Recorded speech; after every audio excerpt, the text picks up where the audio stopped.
If it takes 3.5 hours to gain a half game on the rest of the division, why not? It's the nightcap. A lot of caps around. The Marlins and the Nats, Game 2 coming up. Gio Gonzalez and Josh Johnson. Bob and FP back with you. Hey, we love having long nights at the ballpark with you. And how about the show Adam LaRoche put on in Game 1 with the bat, with the leather? Amazing. Yeah, he'd been locked in. I mean, when you talk about him at the plate, him on defense, I mean, he was the player of the game, no doubt about it. And I think this play was probably the biggest play in the game. A bunt popped up by hand. He let it drop, and a double play turned by him on defense. And when you talk about the way the game turned out, a 3-run baseball game, they needed every single run. He did a nice job at the plate as well as straightaway center field.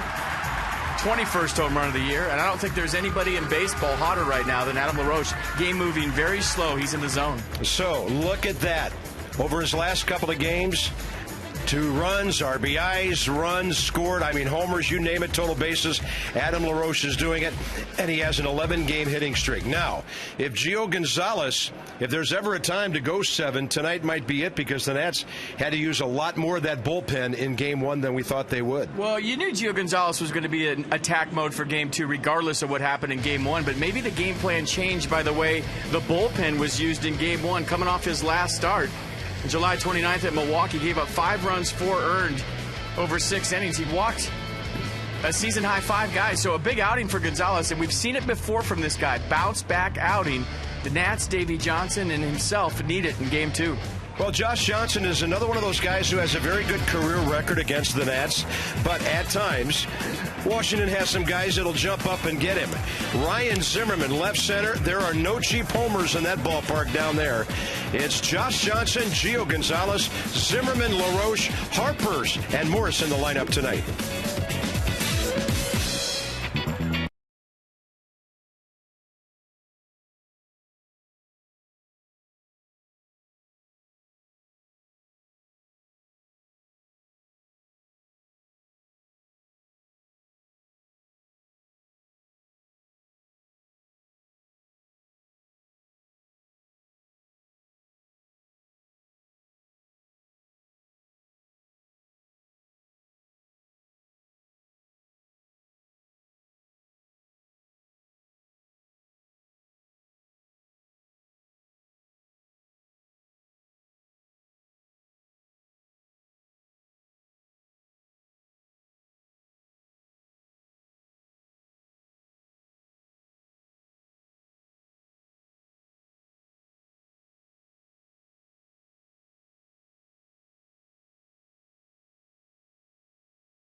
Masson, brought to you by Jeep. Visit Jeep.com to learn more. And by AT&T, the nation's largest 4G network. AT&T, rethink possible. And now a doubleheader sweep is possible. The Nats have swept 4 doubleheaders, lost 3 and split 7 in their 7 years here in D.C. And there's nobody for Gio to high five, so he's going to have his own imaginary friends. That is awesome. Everyone probably still crushing some pizza just like we were a couple of minutes ago. Visit Train.com for an independent train comfort specialist dealer near you. It's hard to stop a train. 88 degrees, so it's gone down 5 degrees since the start of Game 1. A little more humid, but that's okay when you're winning and you're playing well. Who cares how it feels out there? Go get them. So the umpires are huddled for game 2. Might be the quickest turnaround I've ever seen in a doubleheader. Usually you get 30 minutes, 25 minutes between games, and that's why Gio Gonzalez was high-fiving all of his buddies in the dugout. That game was over at 7:32. So here we are just a little bit beyond 30 minutes after, and here come the Nats. And the Marlins, their team batting average went from 242 to 242 in game 1. Jose Reyes, a couple of hits, and now during his 21-game hitting streak, he is hitting 345, and his batting average has improved up to 280. Their pinch hitter extraordinaire, Greg Dobbs, is in there for game 2. John Buck is the catcher, not Brett Hayes, and so that's the lineup Gio Gonzalez will face. He has started one game in his career against the Marlins. He got the loss, but he didn't get a whole lot of run support, so the ERA just 3.00. Looking for number 14 here tonight. Last time out, July 29th at Milwaukee, received a no decision, gave up 5 runs, 4 earned on 5 hits over 6 innings, struck out 4, walked a season-high 5 through 98 pitches, 57 for strikes, 2-seam fastball, 4-seam fastball. Curve change is what the Marlins are going to see from Gio Gonzalez tonight. And it's time for our Mazda defensive alignment behind Gio Gonzalez in game 2 of the doubleheader. Morse, Bernardina, Harper in the outfield. Espinosa, Zimmerman on the left side. Lombardozzi, LaRoche on the right side. And Sandy Leon doing the catch. And Mazda, engineered for the few who care about what they drive and the way it makes them feel. Because if it's not worth driving, it's not worth building. So the Nats get a couple of big bats back in the lineup for the nightcap. Bryce Harper is in there hitting 258. Michael Morse on the other side of the outfield with Roger Bernardina in between. And so the Nats have a very real possibility of the sweep tonight. So again, this is the 16th doubleheader since baseball returned.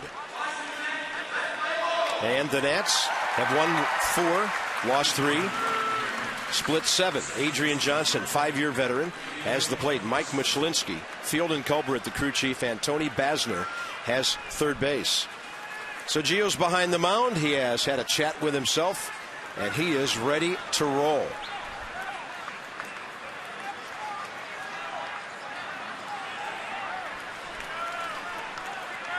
Emilio Bonifacio in game 1. A walk, a run scored. He was 0 for 4 with an RBI ground ball, and we're underway at 8:07. Bonifacio checks in at 262. And he shows bunt, gets Zimmerman on the move at third base, and the count goes to 2-0. So the Nats are now 21 games over 500. They're 3 up on the Braves, gaining a half game with that W. Atlanta, by the way, batting bottom of the first and no score against Houston at home.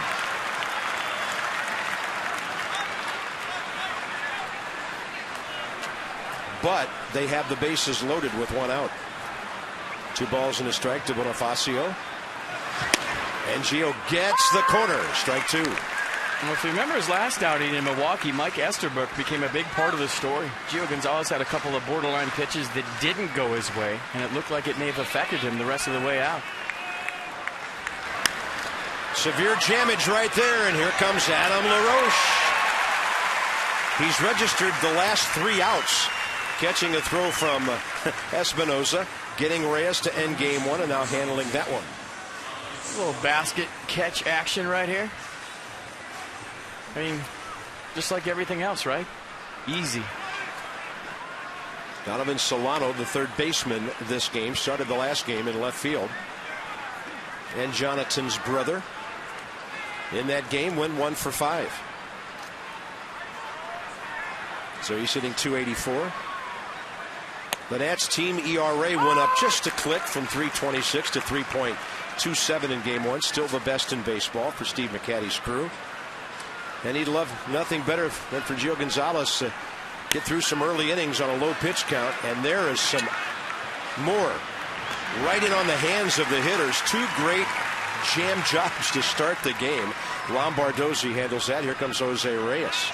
I mean, if LaRoche caught that one, I was about to say, let somebody else play.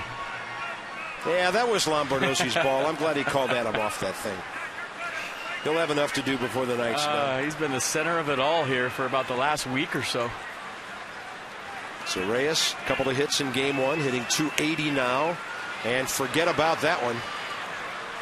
In fact, Reyes liked the bunt so much, he looked back over his left shoulder and admired it on his way to first base. And a guy like this, FP, as long as he can do that, he is very capable of a 30-plus game hitting streak.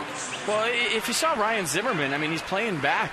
And from one three-hole hitter to another, I don't think he was really fired up about a two-out bunt from Jose Reyes hitting third. Yeah. So that's a good play for Reyes if he steals second base here in the first couple of pitches. But Zimmerman playing back, thinking, well, you know, you're hitting third, 2 outs, nobody on. Laid it down, got himself a hit. That'll become a good play if he steals second base right here. But you saw he extended his streak, career high, 22 games. And there's the strike to Carlos Lee.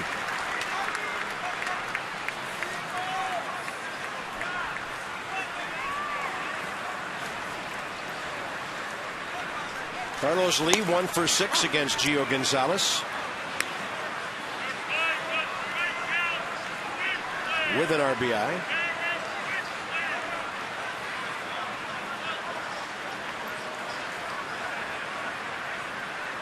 And a long look at Reyes, freezing him, and Lee goes up the middle. Lombardozzi has it, and the Nats are out of the top of the first. With the runner stranded, Lombardozzi leads off in a moment.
Ten hits, even though they stranded 11 runners.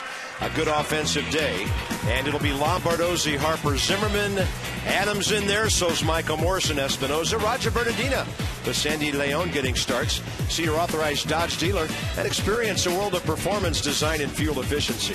Schedule a test drive or go to Dodge.com and check out the powerful lineup. Hands full with Big Josh Johnson tonight. 6'7", 251. He's 8-1 career against the Nats with a 3.5 ERA in 17 games, 16 starts. Lombardozzi is 3 for 6 career against him. And last time out Sunday against the Padres, gave up 2 runs on 2 hits over 5 innings, struck out 4, walked a season high 6 through 92 pitches. 53 for strikes. Lombardozzi drives that ball to center. It's on the ground. It's behind Hernandez.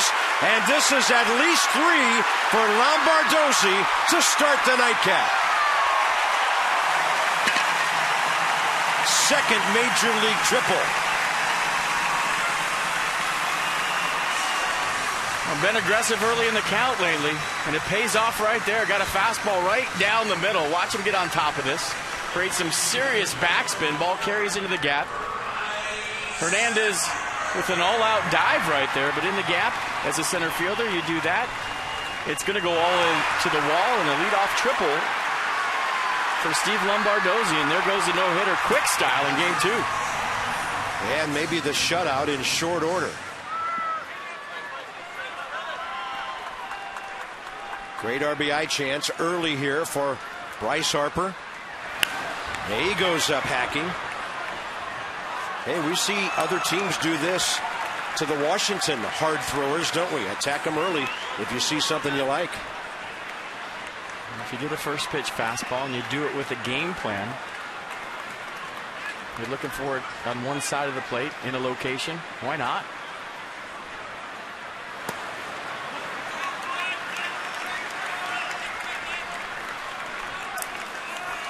So Gio throws just 11 pitches in the first inning, gets the outs, and now the Nats a chance to bust out on top like they did in game one.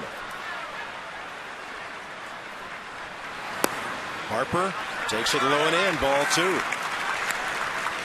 Bryce's next RBI will be the 30th of his big league career. He's 1 for 6 against Josh Johnson this year.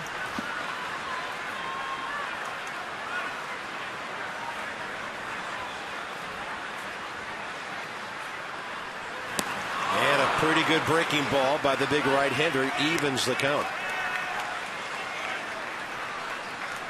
July 13th at Marlins Park, first time Josh ever lost to the Nats. Hasn't pitched here since May 8th of 2010. Nats won that game, but he got a no decision. Harper fights one off.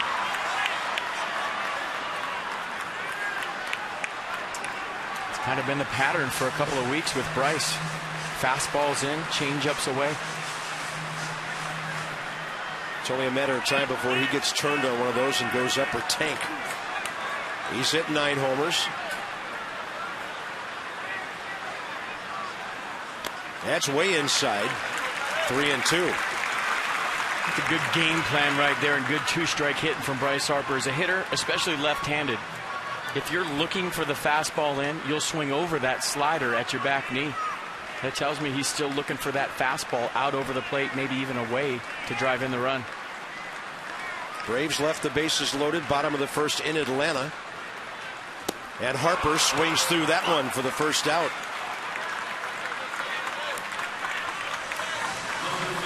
Set the defense for the Marlins tonight behind Josh Johnson. Dobbs, Hernandez, Kearns in the outfield. Reyes, Solano on the left side. Bonifacio, Lee on the right side. And John Buck doing the catching in game 2.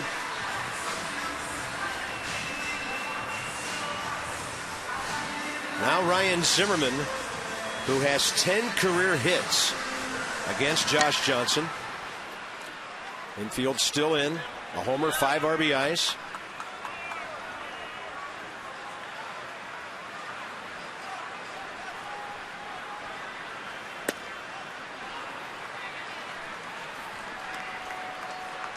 Ozzie Guillen bringing the infield in with 1 out. Yeah, first bottom of the first.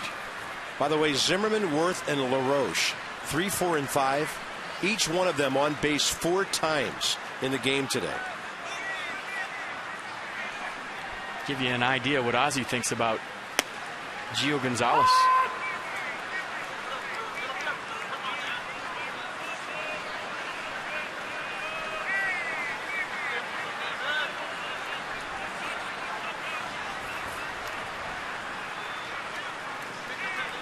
Counts 1-1. Zimmerman sitting on 55 RBIs. And a little tapper. That'll be foul. John Buck trying to pounce on it to get a call. AT&T checking in with Ryan Zimmerman. Yes, he really hit Florida pitching, Miami pitching well over the years, and now 405 since the All-Star break. Mark Grzelcyk for the 98 Expos, 397. That guy was a good line drive right-handed hitter.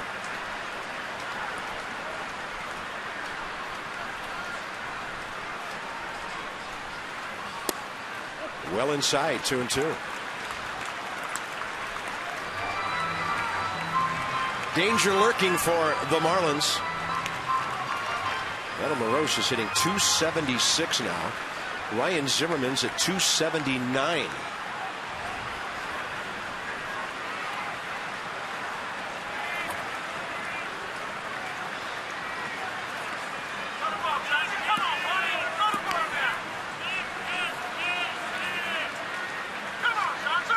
Johnson deliberately here. Zimmerman high in the air, right field. Austin Kearns can only throw it into the infield on this one. Lombardozzi's flying home to give the Nats the lead. RBI number 56 for Zimmerman, his 6th career against Josh Johnson. A nice job of hitting right there in a 2-strike count, staying with it, letting the ball get deep, using the big part of the ballpark to put the Nats up 1-0. And how about the throw from Austin Kearns? Lombardozzi was hustling home, and that was a lot closer than you would have thought it would have been. Yeah, he's over some of the shoulder problems he had a few years ago, and he can really wing it. And a strike on the inside corner to LaRoche, who is 7 for 24 career against Johnson with an RBI. He's in the top 5 in the league now in home runs with 21, and he's broken into the top 7 in the league with 67 runs batted in.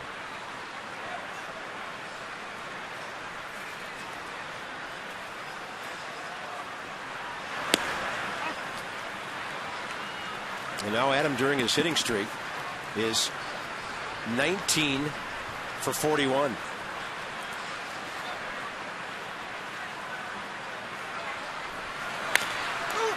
And a tapper right side for Bonifacio. Shift was on, but the Nats are on the scoreboard. Lombardozzi's triple, Zimmerman's sac fly, 1-0.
And now the second inning is presented by Luna. Call tonight for the Luna Double. Get your second room of flooring free at 877-241-LUNA.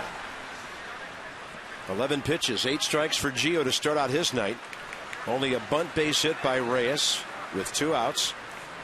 And here's Dobbs, Kearns, and Gorkis Hernandez for the Marlins, top of the second. Greg Dobbs checked in with a pinch hit, his 8th of the year in the 9th inning. Marlins got a run, but the Nats held on to win it. 7-4. Save number 22 for Tyler Clippard, and Gio's ahead of Dobbs, who's hitting .301.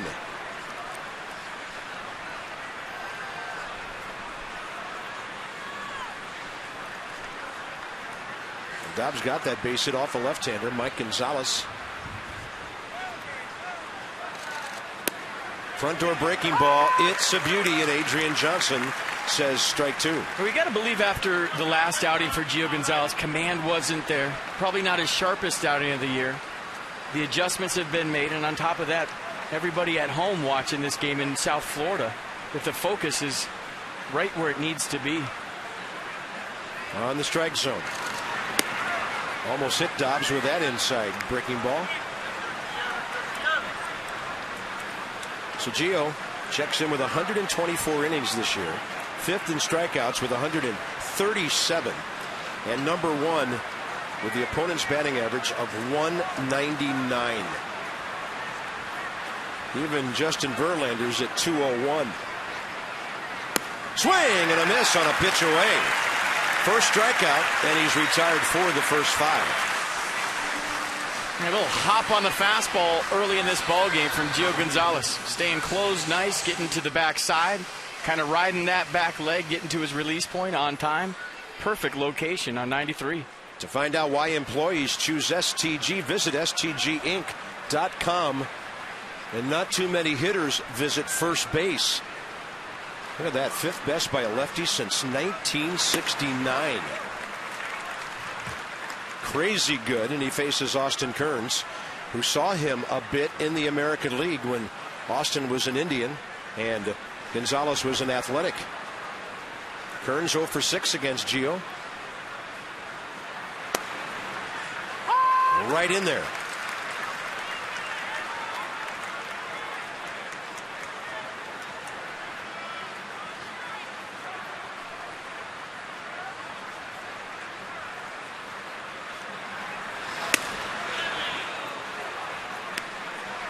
And that's a good 0-2 pitch.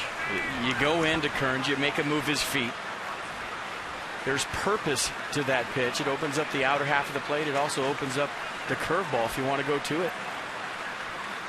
He's got a good breaking ball going tonight, locking up lefties and righties. Strikeout number 2. It's not always about the strikeout pitch, but maybe how it's set up from the previous pitches. Now, that curveball was good from Gonzalez, but that was all about the 0-2 fastball that made Austin Kearns move his feet. Gorkis Hernandez now started game 1. Was replaced in the 4th inning on a double switch. He had walked, stolen a base, and grounded out to short. They try to bunt his way. Gio got a good jump. On LaRoche, he stays on the bag, crossing into foul territory right in front of the base runner. Unbelievable. That might be the best play of the year from Adam LaRoche. This ball's going through the runner. He loses sight of it and catches it on the backside. Are you kidding me? Wow.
I'm not even going to try to explain it because I don't know how he did it. I don't know if he even knows how he did it.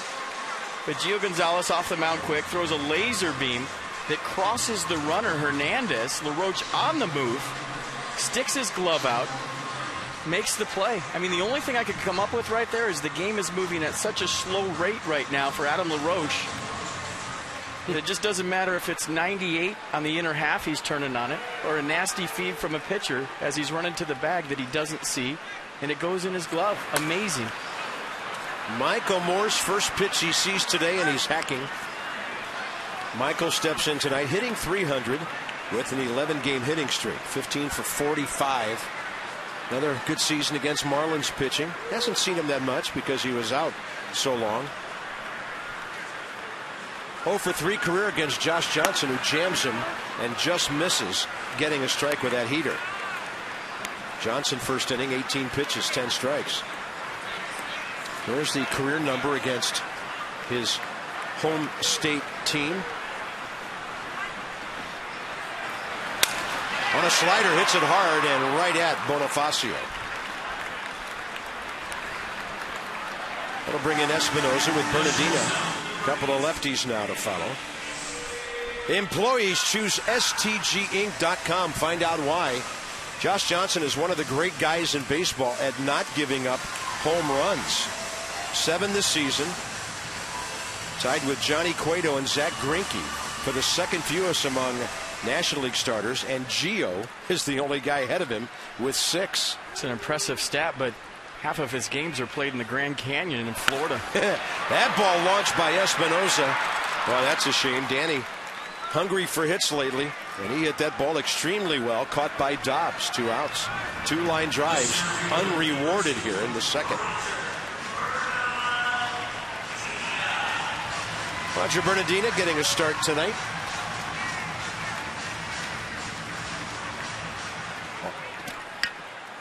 Shark Tank.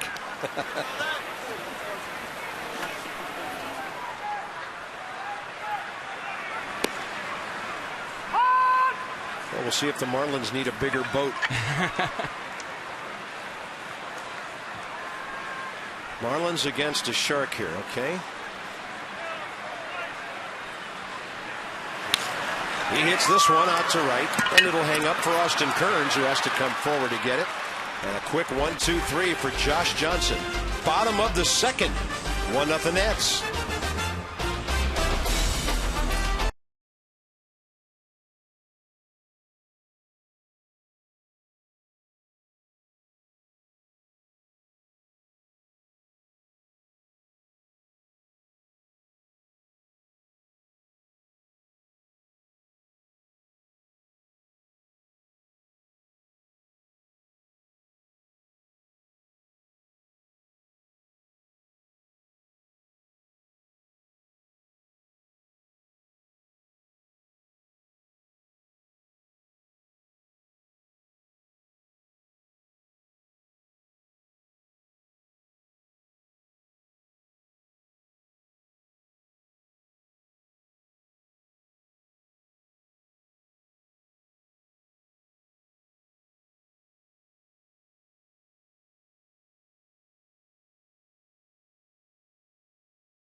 Ball changeup combination. Mini clip. Nice. Place a deposit on a 2033 season ticket plan. You'll see that guy pitching. But how about 2013? You'll see Clippard. You will receive postseason ticket purchase priority. And you've got until September 15th to do it. So check it out, nationals.com/2013 or 202-675-NATS. I'm sure Tyler will hear about that one. John Buck leads off, top of the third. Gio, 20 pitches, 15 strikes. He's given up a bunt base hit in the first 2 innings, struck out 2. John Buck's having an odd season. Kind of came up big last year. A lot of home runs, a lot of RBIs, but he's hitting 171 this year. After hitting 16 homers and driving in 57 last year. And as recently as 2 years ago, he hit 281 with 20 homers in Toronto. He has an RBI against Gio, 1 for 8 career. Josh Johnson's a big, strong hitting pitcher next. And then Emilio Bonifacio here in the third.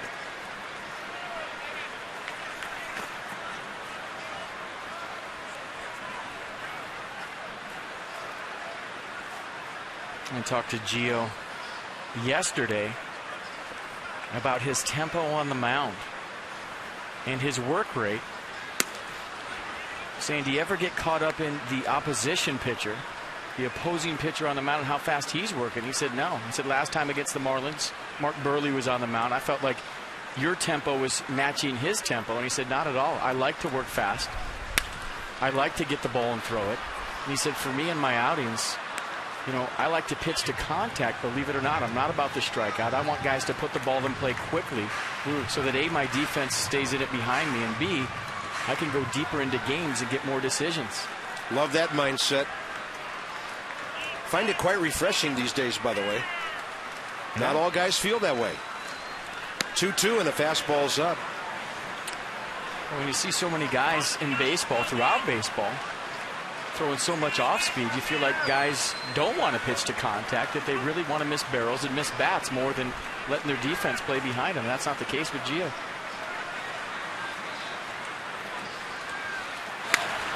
Got a play from John Buck. They're in the bottom of the third at Atlanta, and the Houston Astros are hanging 0-0 with the Braves. Armando Galarraga and Tim Hudson matching up there tonight.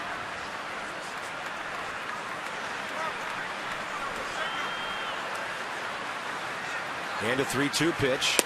Gio gets him on the inside corner. And John Buck will have to head back to the dugout after tossing his bat that way. Strikeout number 3.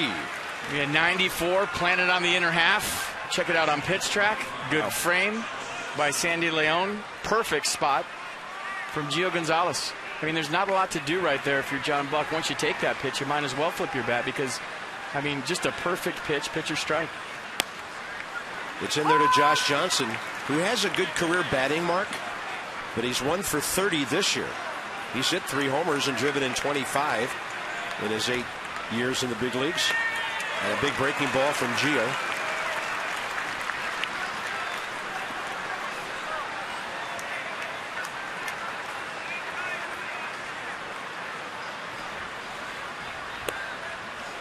Just missing with the breaking ball.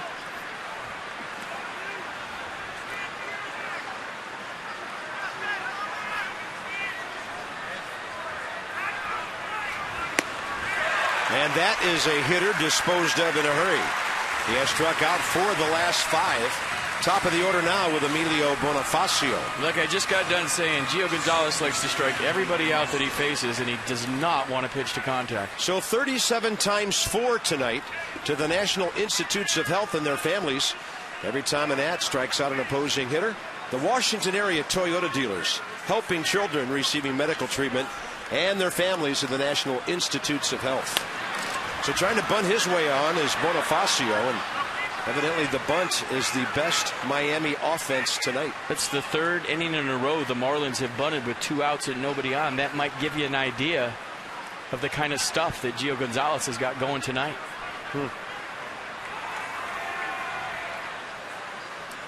Word travels fast in a dugout. What'd you see? Fastball. What's it look like? It's got some hop. You see the curveball? Yeah, it's nasty. All right, I'm going to bunt. Yeah, thanks for the encouragement.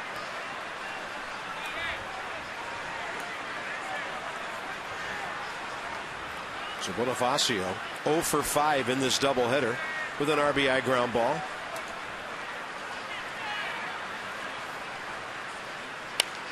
And a bouncer that Zimmerman will cut off. And how good does Gio Gonzalez look tonight? First 10 batters, 1 bunt base hit. The Nats on top by a run.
Verizon Fios Quantum Speed.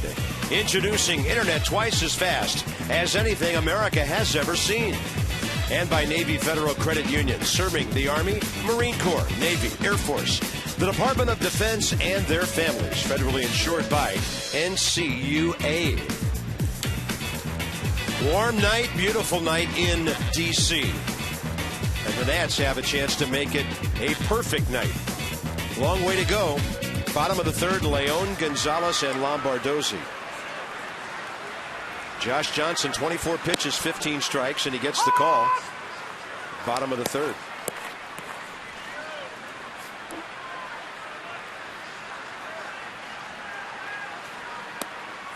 Well, the Braves just got 2 in the third against Houston.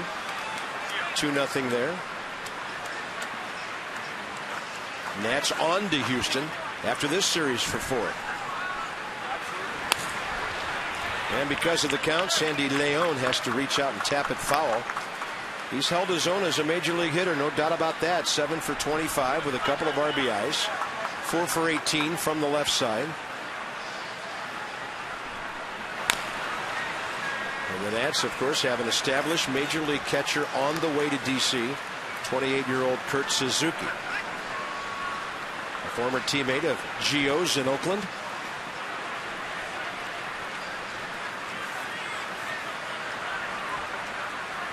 And it won't take Nats fans very long to fall in love with this guy.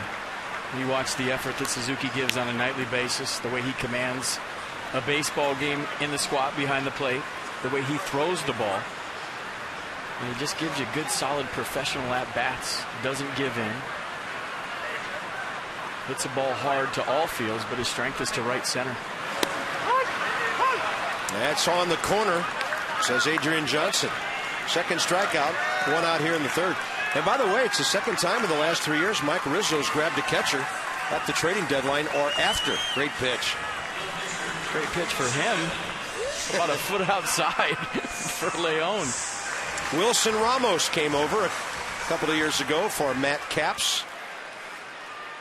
Well, Kurt Suzuki tweeted, "Now I'm excited to be a Nat, extremely excited to work with that talented pitching staff and contribute any way I can. Hashtag pumped."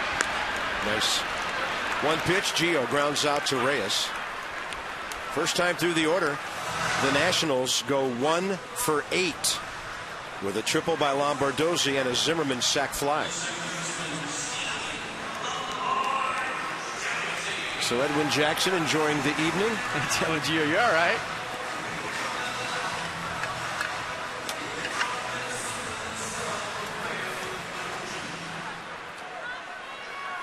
Gio still 3 hits behind Edwin, 4 over 7.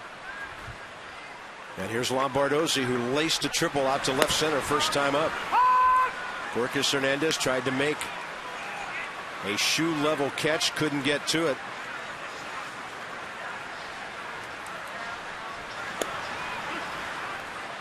And after the strikeout to Harper, when Josh Johnson could have put an early stamp on this game, Ryan Zimmerman took care of business with that sac fly. With 2 strikes. 2-1 now.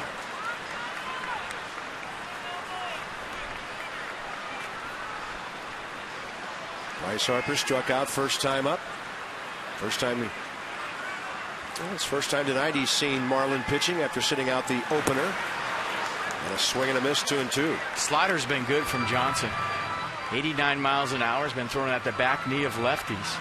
So fastball command, very good. And the slider's been his best secondary pitch so far. It's sharp and it's late. Lombardozzi all locked up. He's down on strikes. Nats are done in third. We thought it might be a good nightcap pitching matchup. Looks like it.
Lead the Marlins 1-0, and as Davey Johnson put it this week, we are almost there when it comes to getting guys back from injury that they've dealt with all season long. Jason Worth back, the one that everyone's counting the days for. Ian Desmond, such an important part of this team. I talked to Ian this week to catch up and see where he is in his progress of being on the DL, and he said, you know what, during the games right now, I'm trying to keep my mind baseball fresh. I stay by Davey as much as I can just to see how he manages the game. Physically, he's been able to work out lately. He's been jumping rope, trying to stay loose.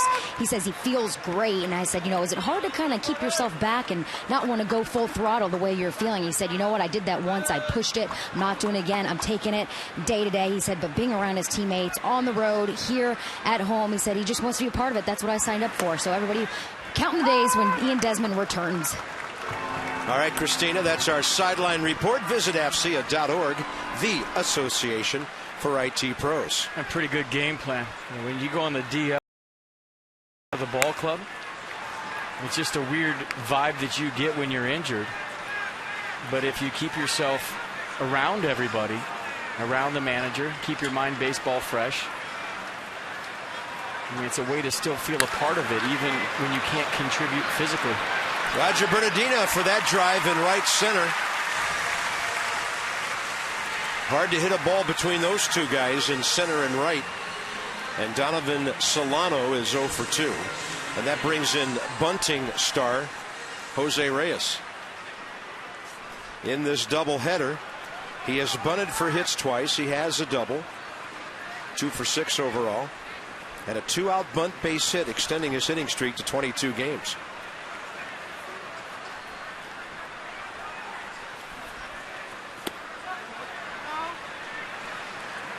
That's a strike. Farthest I've ever seen a guy run on a swing and a miss. He tried to hold up, but the momentum just took him toward first base.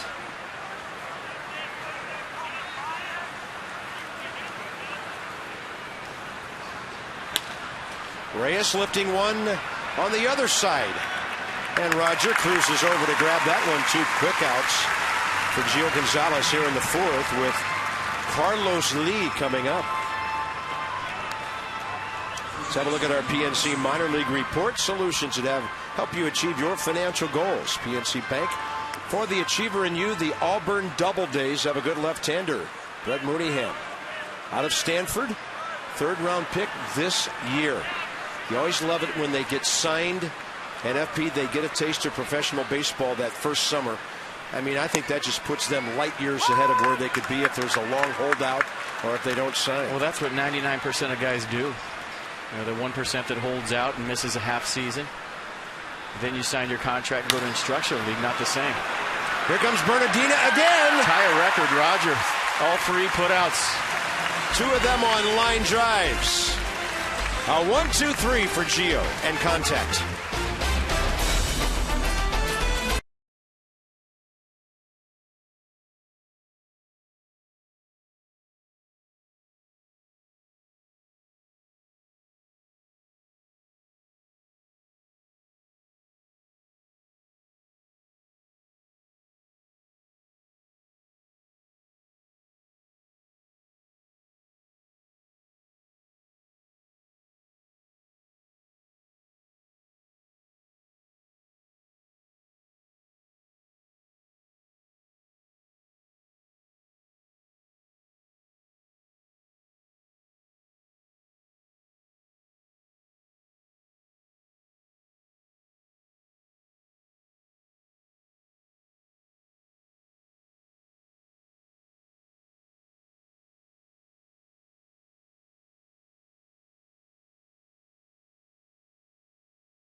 With the call. I just hope Teddy doesn't get attacked by a shark. That's the one thing I hope that doesn't happen. That he,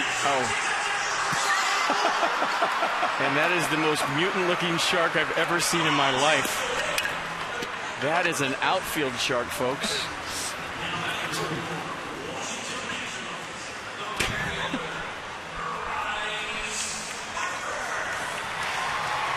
Two broadcasters speechless. There must have been some blood on the warning track.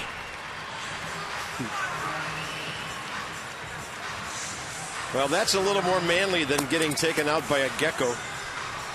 So here's Harper, Zimmerman, and LaRoche, bottom of the fourth. Bryce Harper on a heartbreaking ball down and in. Struck out swinging first time up. In fact, counting the sac fly, since Lombardozzi's triple, Josh Johnson's retired 9 consecutive batters.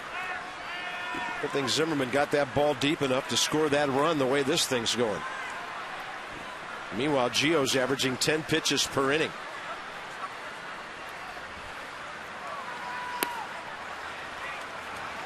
Well, we watched Josh Johnson last time against the Marlins in Miami. His slider wasn't near as good as it is tonight. I mean, this is the best slider I've ever seen him have. Almost 90 miles an hour. He's commanding it, throwing it for strikes when he needs to, balls when he wants to. Good stuff. Yeah, the Nats had 11 hits, 5 runs, and a 6-5 win. And Harper turns on that one.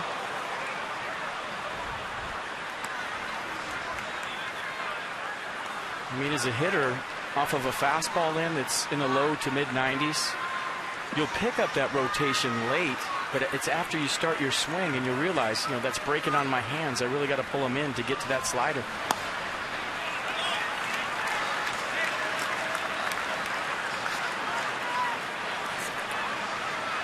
Zimmerman an RBI tonight with a sac fly. Adam LaRoche to follow. And a 2-2 to the leadoff man, bottom of the fourth. Harper hits it hard. Carlos Lee with a great pick. And sitting down, a fine assist. Josh will help him up. That ball was hit so hard it knocked Carlos Lee down. Step and a dive. One hop, plenty of time because the ball was hit so hard. Even though Bryce Harper runs very well. One hop bullet. Good play by Carlos Lee. Great feed to Josh Johnson, right on the money. El Caballo, they call him. He's a rancher in the offseason. And he just wrestled one right there. He better look over his shoulder because there's a shark down the right field corner that could attack him at any moment.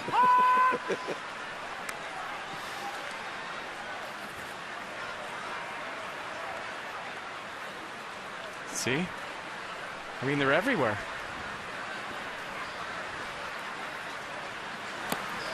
One ball and one strike.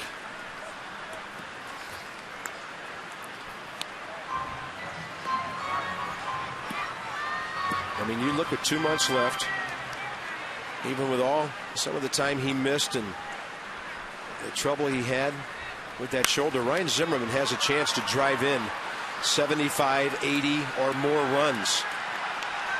That one will be handled by Bonifacio for the second out.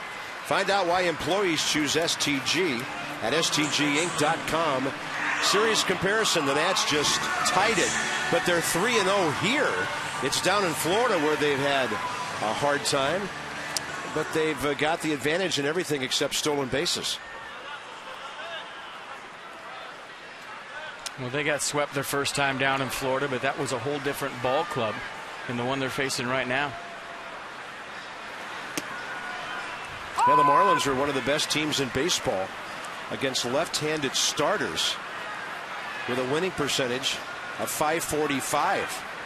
A lot better than they were against righties, but those dangerous right-handed hitters, namely Hanley Ramirez, gone. Omar Infante gone. Giancarlo Stanton on the way back. He's rehabbing. And LaRoche will hit that ball hard, but it'll be caught on a line to Austin Kearns. Pitchers getting outs quickly through 4.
Dobbs, Kearns, and Hernandez for Florida. And tomorrow's the exclusive season ticket holder event here at the ballpark. You must have an event ticket and a ticket for the ball game tomorrow night at 7 o'clock to attend. 1:30 to 4:30, all kinds of fun interactive things for our season ticket holders around the ballpark. A Q&A with Davey Johnson and others. And you'll see some broadcasters lurking about. Lurking's a good word. Waiting for someone to ask them to say hello. Well, I'm hosting a Q&A with the whole bullpen around 3 o'clock. Well, brother, you guys aren't going to read excerpts from any novels, are you? Oh, yeah. First question. You guys done with 50 Shades of Grey yet? What is that, anyway? It's a book. It's a book? Okay. And this is a family show. Okay. I knew it was a book. Dobbs struck out swinging first time.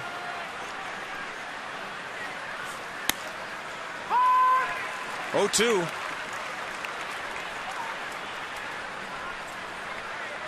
It seems like that's been the case for Gio tonight. Strike 1, strike 2, getting ahead, staying ahead.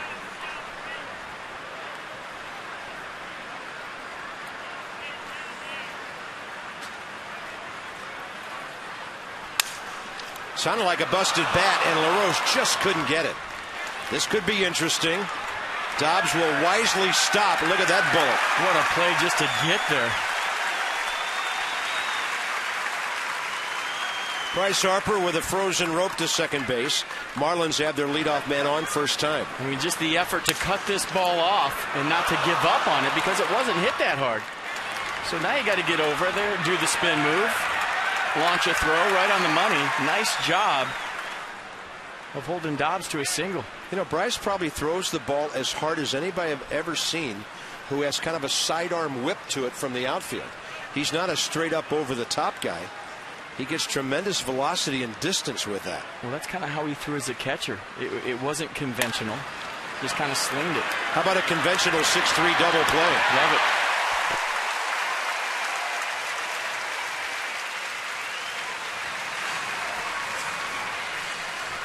I mean, a little tip to the right fielder on this one. You hold Dobbs to a single. It keeps the double play in order. Tailor-made for Espinoza, 6-3. It's 9 o'clock already.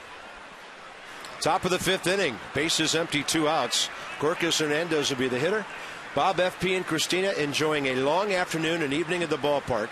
It took 3 hours and 26 minutes, game 1, but the Nats beat the Marlins 7-4. Behind, John Lannon.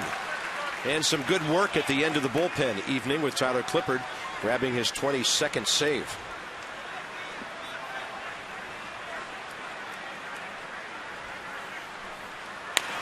And a little bouncer. It just goes foul off the bat of Gorkas Hernandez. He bounced one in front of the plate. Gio pounced on it first time, and then Adam LaRoche did that dance across the first base bag.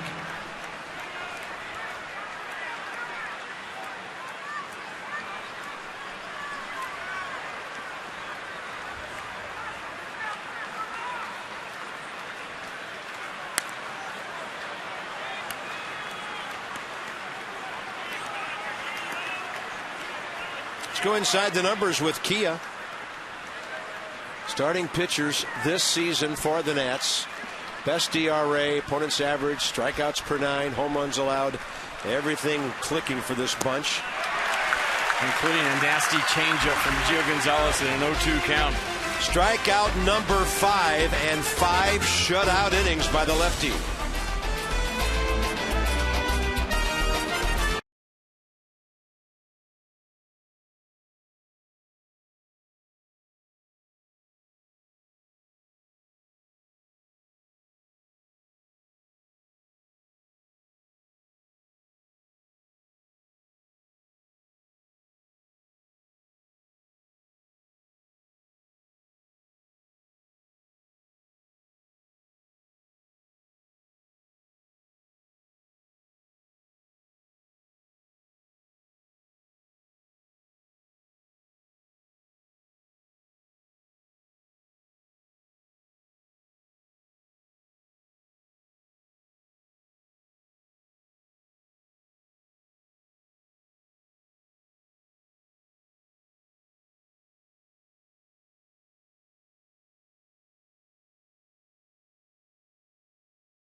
only to receive it if you're one of the first 15,000 fans, and it's all presented by PNC Bank. Go to nationals.com/tickets and join us on Sunday. Probably the best giveaway, I think, all year. I would get here very, very early if you want one of those. I will be out there at 5:30 a.m. waiting in line. Morse has an 11-game hitting streak on the line tonight. Espinoza and Bernardina to follow. Josh Johnson just about as good as Gio. Gio's at 49 pitches, 39 strikes through 5. Johnson 48 pitches, 32 strikes through 4.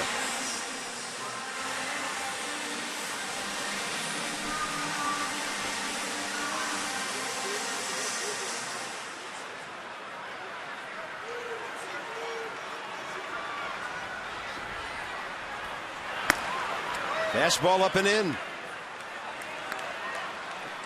Michael looking for his first career hit against Josh Johnson. 0 for 4.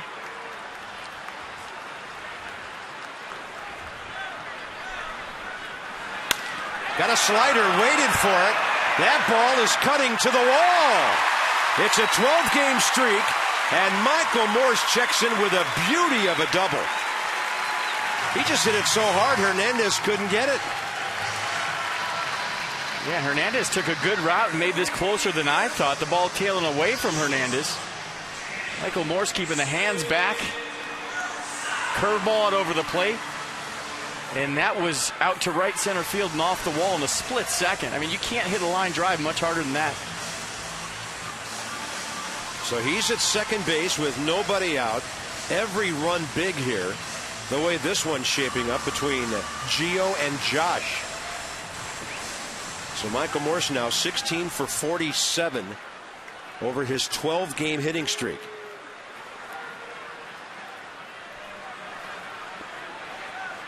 Danny Espinoza lined out hard to left his first time.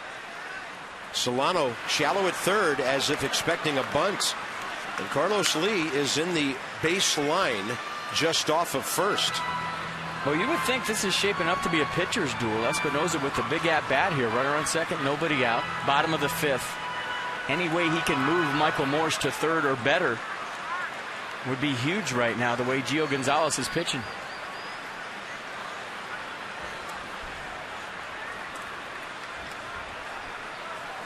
And a 1-0 tapped foul. Braves have added another run in the fourth against Houston and lead 4-0. Chipper Jones has 2 RBIs in that game with a double. I mean, he's going to change his name to Chipper Favre by the end of the year. There's no way that guy can retire, but the way he's playing, you just can't take it to the house when you're on top of your game like he is. I can see the private plane landing. Yeah. The helicopter camera follows the car all the way to the complex. Yep. Working out some high school. 1 ball, 1 strike to Espinoza. Off-speed pitch away, and he couldn't get a piece of it. 1-2. Josh Johnson was figuring if he makes contact with that, he'll just bounce it over to the left side. That'll freeze the runner. So Danny now in protect mode. He'll have to do whatever Josh Johnson wants him to do based on location.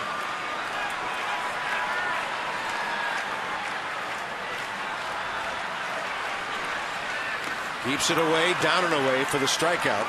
Johnson's 4th of the night.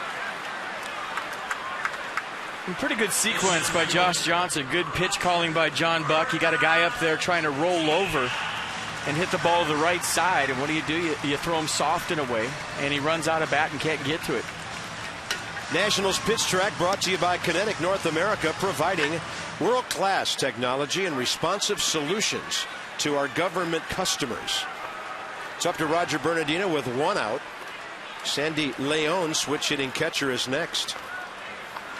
Bernardino, good success against Josh Johnson, even with an out tonight on a fly ball to right. 5 out of 13 career with 2 RBIs.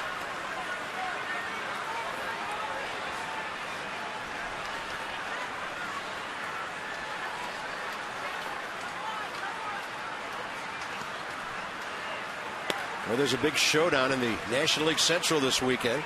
Pirates are at Cincinnati. Wandy Rodriguez and Matt Latos tonight. And the Reds lead it 3-0. Seventh inning. Cincinnati has a 3.5 game lead over the Bucks in the Central. Put you right in the first base boxes here. Yep, those are the shark seats. And Bernardino will pop it off the left field line. Long way to go. And that ball is right on the chalk line. And Michael Moore stays at second base.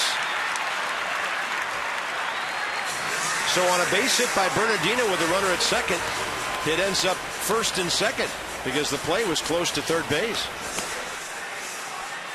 I think Michael Morse might have thought this ball was going to be caught. Dobbs a long way to go for it. Just lands fair.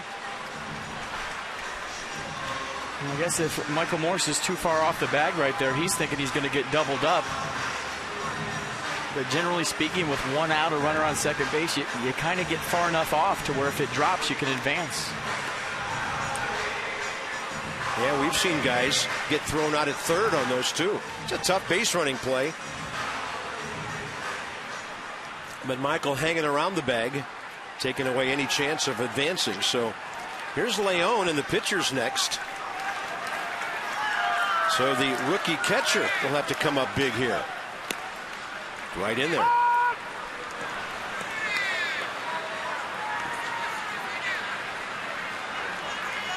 And of course, this all enables the Marlins to play back and look for a double play ball. Boy, you just wonder if Josh Johnson would have pitched like this on July 29th, his last time out, if he would still be a Marlin. I mean, because he has got exceptional command plus stuff. Good curveball slider combination, moving the fastball around real well. Last time out, he walked 6. Tonight's as good as I've seen him all season long. Yeah, there have been some doubts about him since the surgeries and all the stuff he's been through the last couple of years. He's 28 years of age.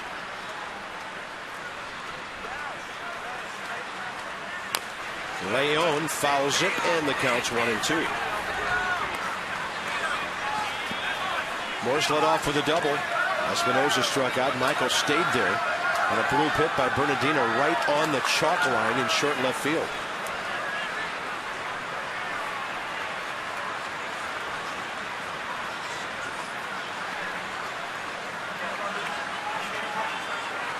Leon now battling with a count of 1-2.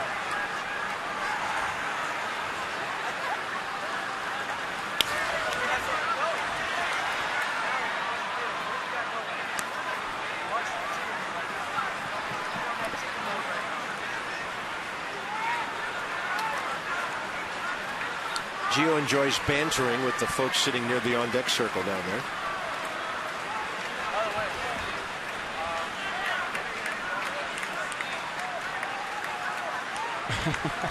He just did a samurai cobra snake. Leon on an off-speed pitch strikes out. 5 Ks for Josh Johnson. So for Gio Gonzalez, the ultimate opportunity to help out his cause. Mark Burley and Jordan Zimmerman tomorrow night. And then Steven Strasburg and Ricky Nolasco on Sunday. DC 50 will join us, and as we look at our next 5, you're looking at 3 of the 4 the Nats will play at Minute Maid Park in Houston, starting that long 10-game road trip with Arizona and San Francisco to follow. Gio has 4 hits, 2 RBIs this year. That one misses. In his career, he's 4 for 44.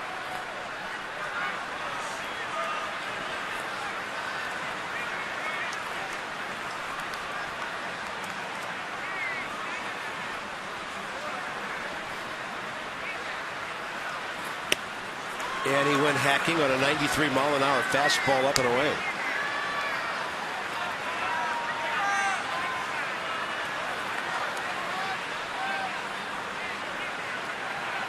Pretty good matchup. The difference right now in this game, a sacrifice fly. Marlins, of course, haven't had a runner make it to second base. And Gio almost served an RBI hit down the line.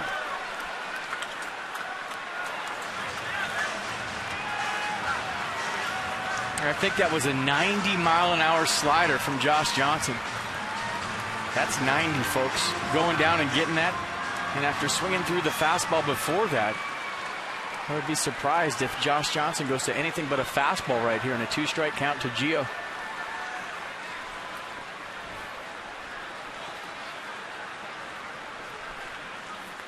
And he goes breaking ball, and Gio hits it out to center. Hernandez has it, Nats have stranded their first 2 runners of the game, 1-0 into the 6th.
Mason, who but W.B. Mason.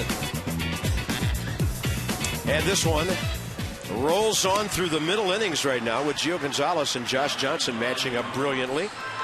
Steve Lombardozzi, the triple, scoring on the Zimmerman sac fly, and then 2 outstanding pitchers doing things at their best tonight. It all started with the dugout firing Gio up before the game. Nobody there. High fives to all his friends.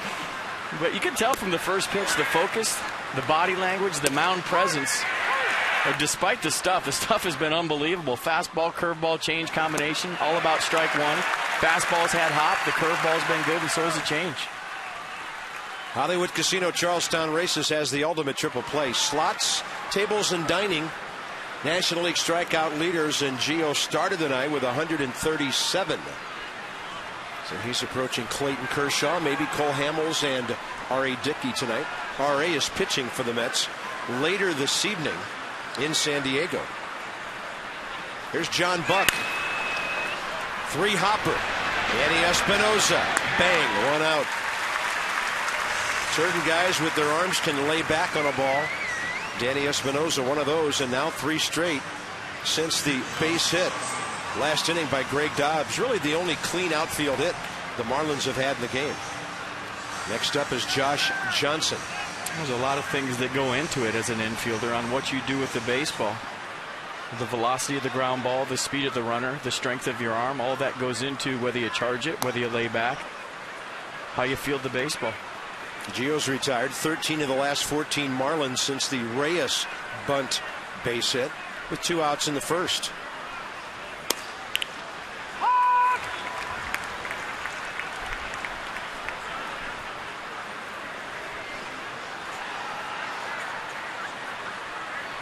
Six ground ball outs to go with 5 strikeouts. And then there was that one inning when all 3 guys, Solano, Reyes, and Lee, hit it out to Roger Bernardina.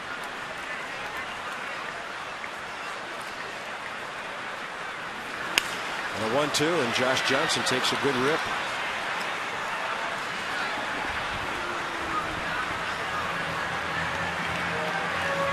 Top of the order, Emilio Bonifacio is next.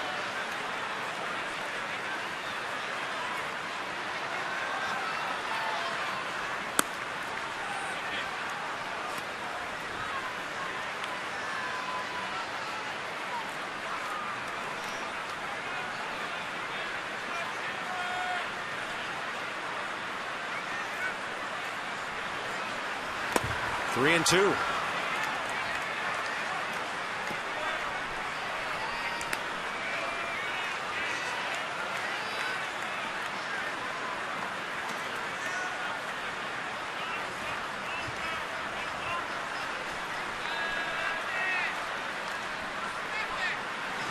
And he pumps one in there, and look what Josh Johnson does with it.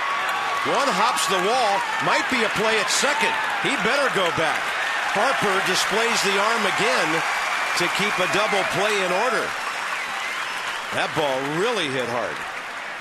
Second time this night that Bryce Harper has turned a double into a single. Johnson with a great swing right there, turning the Gio Gonzalez fastball around. Good hustle by Harper, plays it on a hop. Josh Johnson knows better, had to put on the brakes coming around first. That would have been out by 20 feet. That was a long single. So here's Bonifacio, tough guy to double up, although from the right side, if he hits a one-hopper, you've got a chance. 0 for 2 tonight with a walk, 0 for 6 in the doubleheader.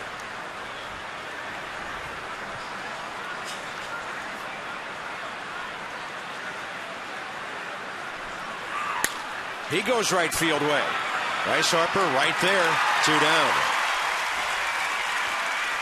And now, of course, the great thing about his play, with 2 outs, it takes an extra base hit to tie the game. The Mets box score 3 hits. Pardon me, Marlins. Every time I see Jose Reyes, it's hard not to say Mets. A bunt base hit in the first, and then a clean single by Greg Dobbs leading off the 5th. He was doubled up. And then Josh Johnson's laser a moment ago. That's it for them. 5 strikeouts, a double play. And here's Donovan Solano, lined out to Bernardino last time. They're swinging, man. There's another base hit. Harper to his right, and Josh Johnson stops at second base. And that will get Jose Reyes to the plate here in the 6th inning. So they've been on the attack early in the count here. Well, the 3rd hard hit ball in a row by the Marlins. Johnson with the bullet, 1 hop in the right field fence. Emilio Bonifacio with a line out to Bryce Harper, and that single by Solano. So it's Gonzalez and Reyes.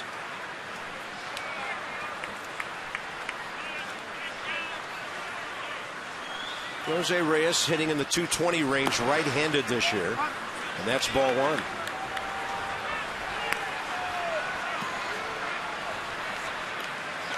So he's 3 for 7 in the doubleheader with 2 bunt base hits and a double.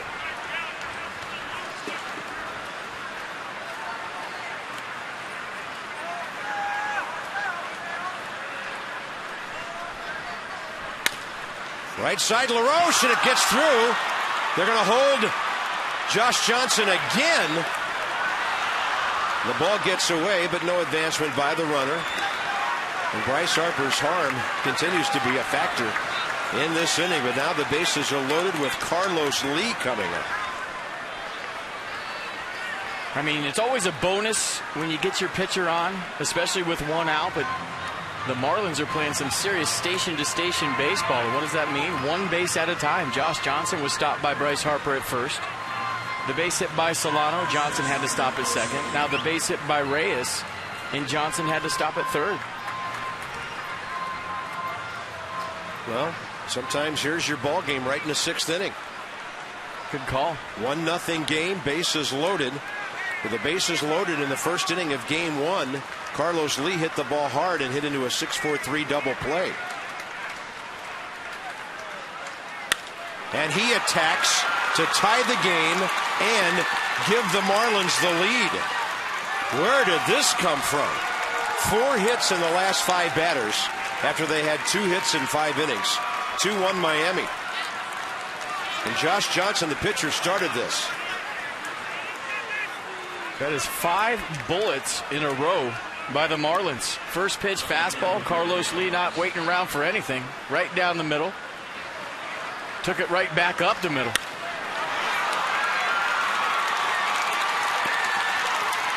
I mean, Gio almost unhittable for 5 innings. All of a sudden, the Marlins figuring something out here in the 6th. Next up is Greg Dobbs, and he has a base hit tonight.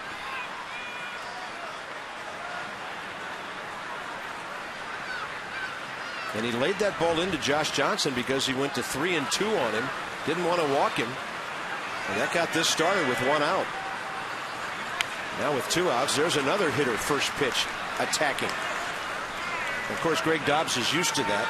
A career pinch hitter for the most part, who's made his living coming up late in ball games and being on the attack. The Marlins score a couple of runs. That's okay, but now the Nationals have to figure out a way to solve Josh Johnson. Runner going, and Reyes will score as that one gets over Espinosa's head. Jose Reyes was running with the pitch, and now it's 3-1. Dobbs is 2 for 3, getting a start tonight.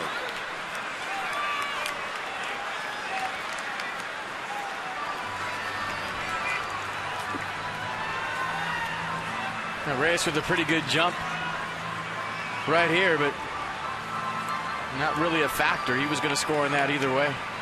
Interesting inning. Josh Johnson is the only batter this inning that has seen more than 2 pitches. Buck 1, Bonifacio 2, Solano 1, Reyes 2, Lee 1, Dobbs 2. I mean, Gonzalez going right after these guys. It's not like he's fooling around walking people. He's been aggressive in the strike zone. He's been doing it all night. For whatever reason, it's almost like the Marlins went team game plan between innings and said, hey, let's get on that first pitch fastball. There's nothing to wait around for. He's established strike zone command. He hasn't walked anybody in the game. So no need to wait around. First pitch fastball, let's all get on it. So almost like a team game plan here in the 6th from the Marlins. 5 of their 7 hits right here. Austin Kearns takes a strike under his hands. He's over 2 with a strikeout and a 6-3 double play ball. John Lennon got a job done in game 1. He's 2-0 on the year. Gets to stick around with his buddies for the rest of the evening.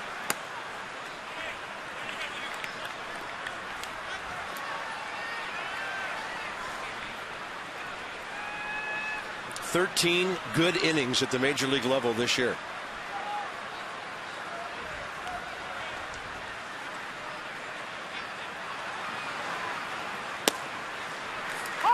John didn't get to do that last time because he pitched the back end of a day-night doubleheader.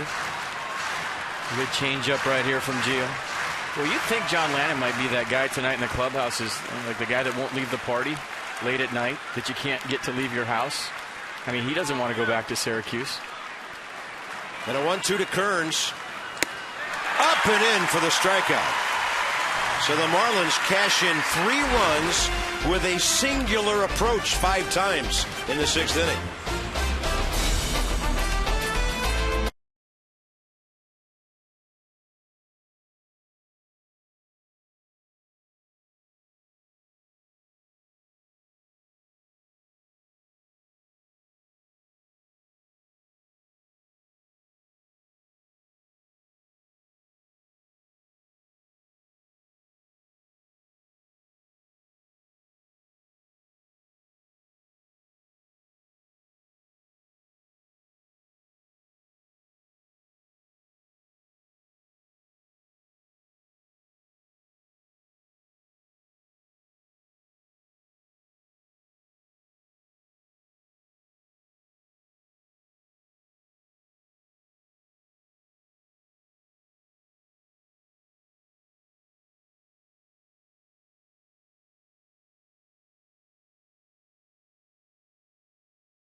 a shark, and a caballo.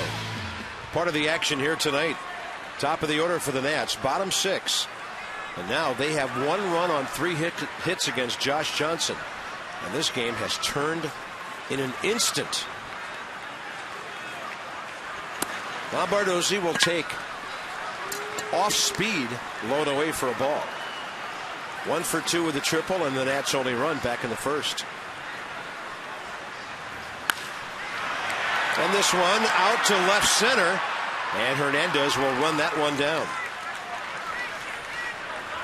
Harper and Zimmerman coming up.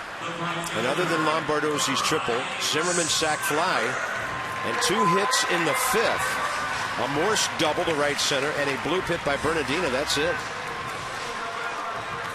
Johnson has struck out 5, walked none, and he has a good pitch count going. 66 pitches through 5 innings. Gio has 69 through 6. Harper laces one to right center. Didn't get it. Kearns for the second out. Must have got him down around the end of the barrel. Just got out there and died. And Zimmerman will be next. Tonight's copyrighted telecast, presented by authority of the Washington Nationals, and may not be reproduced or retransmitted in any form. And the accounts and descriptions of this game may not be disseminated without the express written consent of the Washington Nationals. A couple of hard hit balls here in the 6th.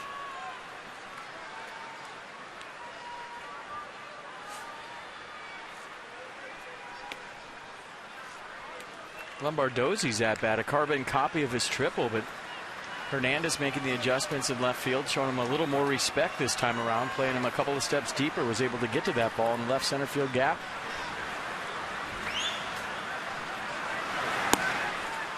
Slider, a little bit low, 2-0. Josh Johnson on the year, 6-7 with a 4.04 ERA. Down to 394 now, the way he's pitching.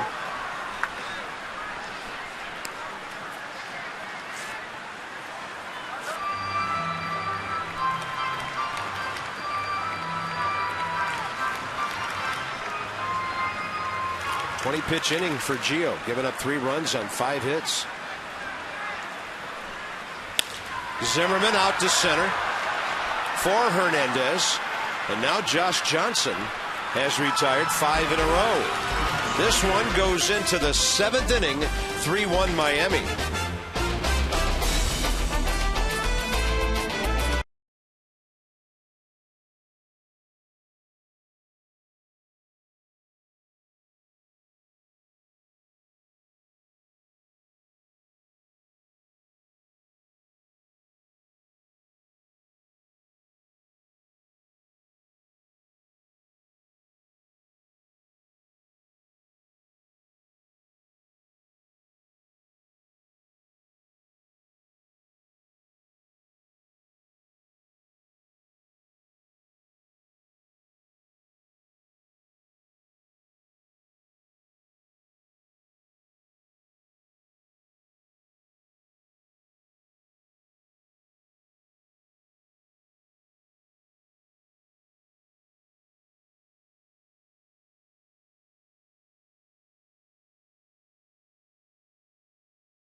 Right into Nationals Park, right up South Capitol Street.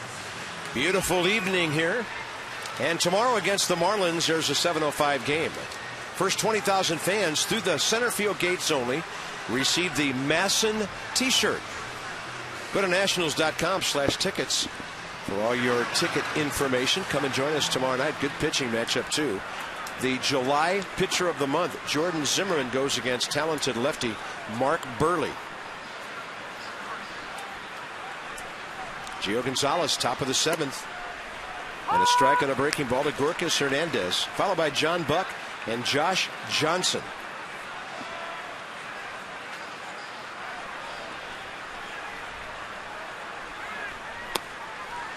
Houston has picked up a run in the 6th at Atlanta. They have 2 aboard. Now Atlanta's batting in the bottom of the 6th. They have 2 aboard with 1 out. And Martin Prado in the batter's box.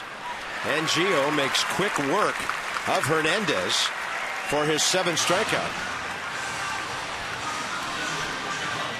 Well, Christina, we're looking forward to seeing how Jordan Zimmermann fares as an August pitcher tomorrow night.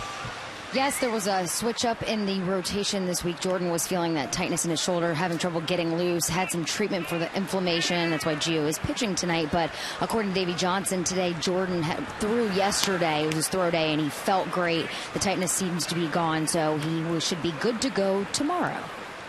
That's good news. Jordan Zimmermann is 8-6 with a 2.28 ERA. Which right now is the 3rd best in the National League behind Ryan Vogelsong and Ryan Dempster. And Ryan Dempster's in the American League. So does he still count? He'll probably run out of the minimum number of innings by the time the season's over to win the ERA title.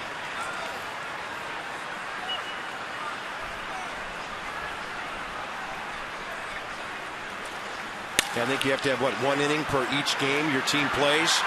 Bernardina can't reach that drive by John Buck, and it gets to the scoreboard for a 1-out double here in the 7th. It's been nothing cheap about these Florida hits the last 2 innings.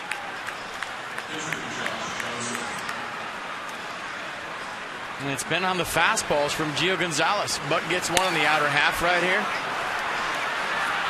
Good effort by Bernardina, just a hair late. Selling out, diving. Can't fault the effort. Good piece of hitting by John Buck. So here's Josh Johnson. And everything looked so innocent 1 inning ago when he batted with 1 out.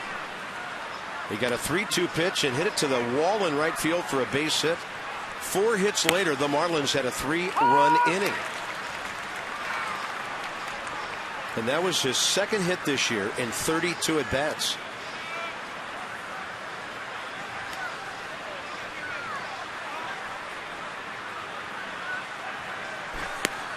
Good breaking ball by Gio. And the count is 0-2.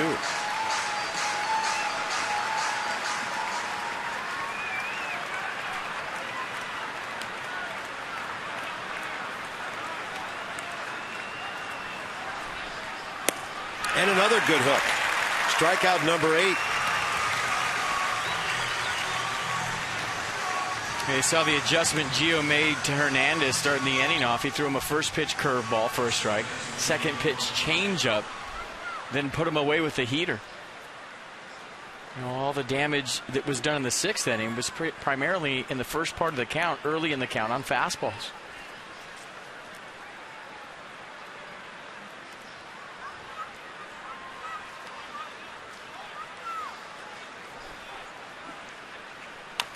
I mean, it's hard to explain, Carp, for a guy that was cruising through 5 to see that happen in the 6th, and you just wonder if the Marlins picked something up from Gio Gonzalez because they were hitting those fastballs like they were sitting on them. Maybe just guessing right early in the count. Who knows? Yeah, stunning turnaround, really. When he faced Josh Johnson, he'd retired 13 of the previous 14 hitters. Bonifacio reaching for that one, and quickly 0-2 now.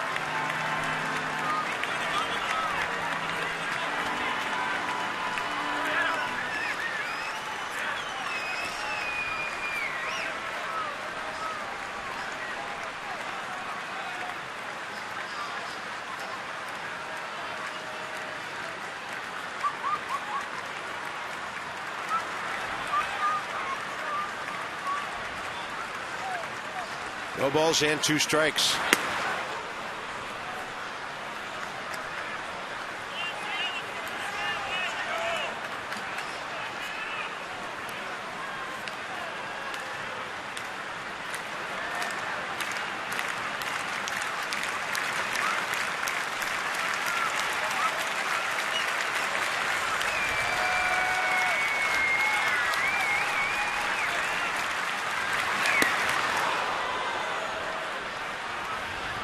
Didn't seem to be that close.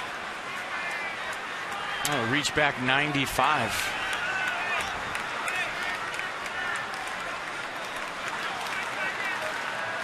95 that close is close. 85, that's not close. 95, you feel that, you hear it, it's close. 2 balls, 2 strikes. That'll paint the inside corner. And Gio strikes out his 9th man. LaRoche, Morse, and Espinosa coming up, bottom 7.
South Capitol Street, Southeast. Bob Carpenter's apartment right there.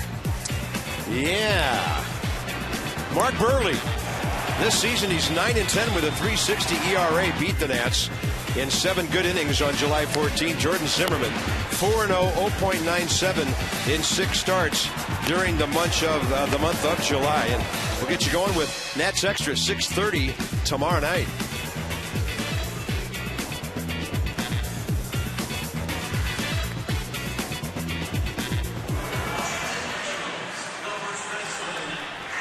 Josh Johnson has been good all night long. And this slider reminds me of Jordan Zimmerman's. It's been tight and late, hard, upper 80s, low 90s. The one thing you look at, though, is last inning. It seems like third time around, the Nats were getting some good hacks. Lombardozzi hit the ball hard, Harper, and Zimmerman just missed that fly ball to center field.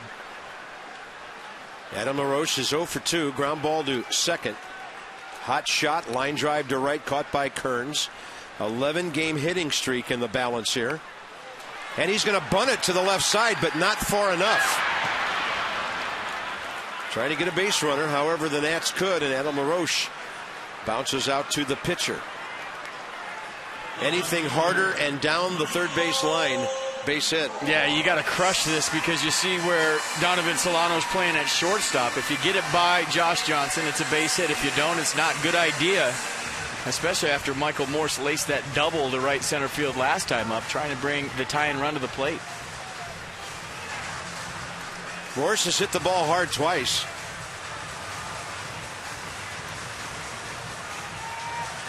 No activity in the Nats bullpen. Gio will go out for the 8th. 83 pitches tonight.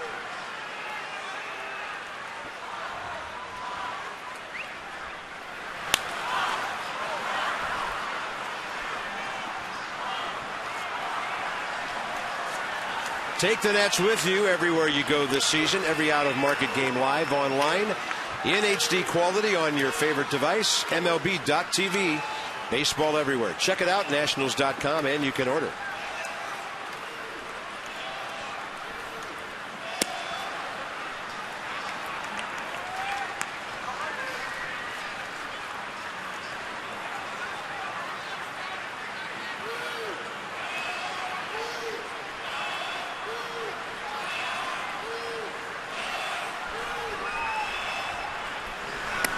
Inside, 2-1. Oh, he stayed on that curveball so nice last time. Hit it to right center field. What has he seen this at bat? 3 fastballs, all in the inner half.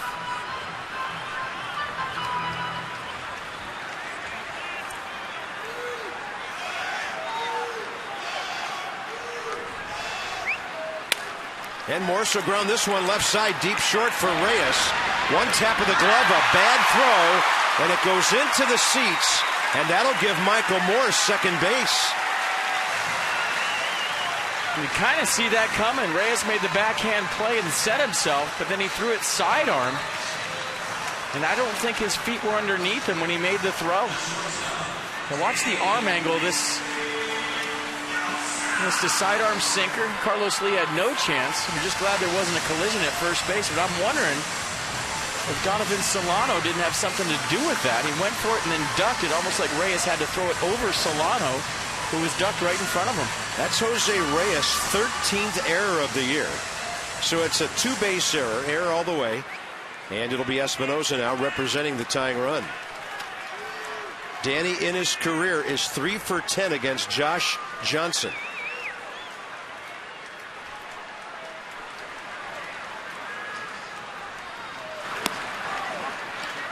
Now you're wondering if Solano ran a little traffic right here for Jose Reyes. He's going for this ball, and watch Donovan. Stops right there, and then maybe Reyes, seeing that out of the corner of his eye, rushed the throw a little bit. Nasty two-seamer to Carlos Lee.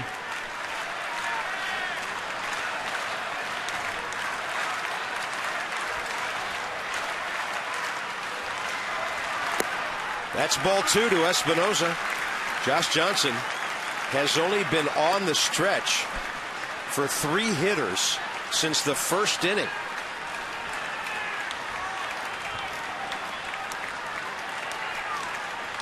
And Espinosa would be the 4th on the heels of that error.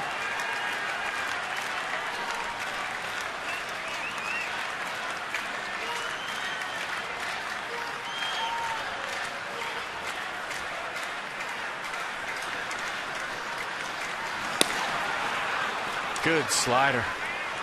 86 miles an hour. Espinosa betting fastball in. Looked like a fastball until he started his swing. Swung right over the top. Look at the late break on that.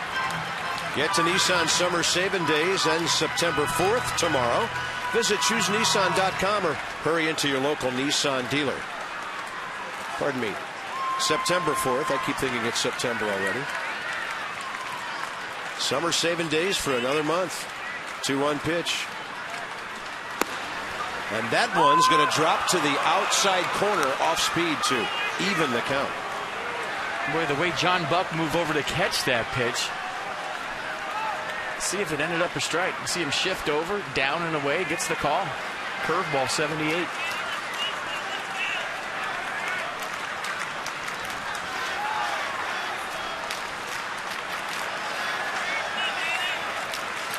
Two balls, 2 strikes.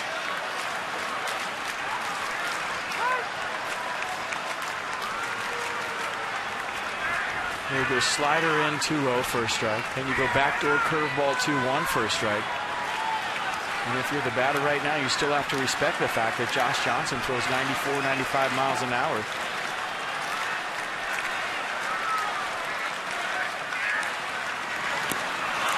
Strikes out Danny Espinosa again. Danny 0 for 3 tonight. And 1 for 7 with a walk in the doubleheader. And for Josh Johnson, strikeout number 6. Espinosa had to cover that curveball that was called a strike. So protecting the outer half, saw the rotation, backdoor curveball. Swung over the top. Rally caps on here in the 7th inning. Roger Bernardina's 1 for 2, fly ball to right, and a single, a bloop that fell right on the left field chalk line.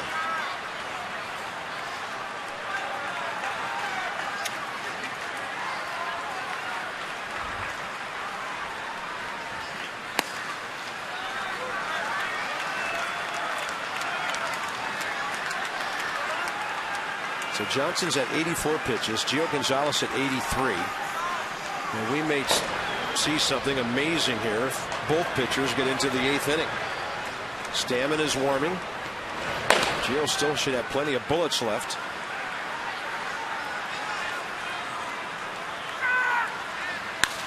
And Bernardina goes out to left center. That ball will hang up for Greg Dobbs. So Josh Johnson shuts down the Nats. A run on 3 hits through 7 in a 3-1 game.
guys matching up like we thought they would.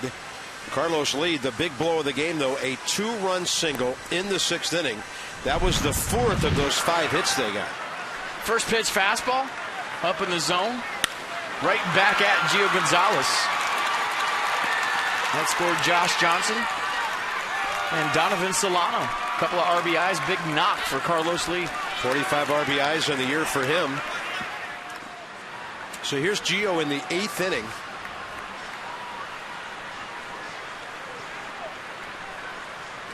And if he gets 1 out here, it's his longest outing as a Nat. He's gone 7 innings 6 times. And he faces Donovan Solano, lead off top 8. Due to bat second in the bottom of this inning.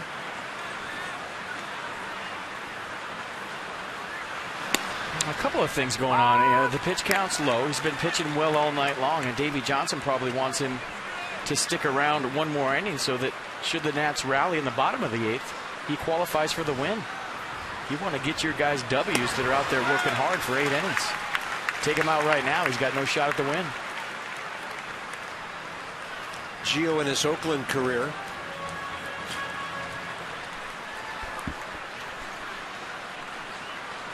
He's 1 complete game as a big leaguer.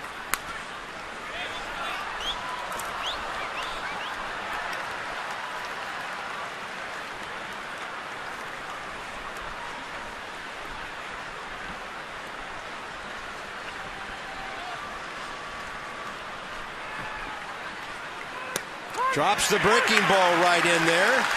Solano doesn't like it, and that is strikeout number 10.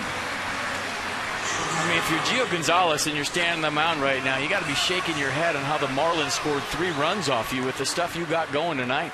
Yeah. I mean, there was no cheapies in the bunch, a bunch of good at-bats in a row, but probably some of the most electric stuff we've seen from Gio all year right here tonight.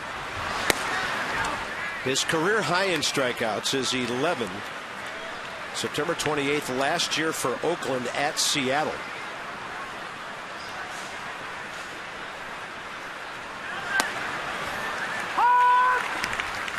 Discover Kia's full lineup of high quality, stylish, and dependable vehicles. To learn more, visit kia.com.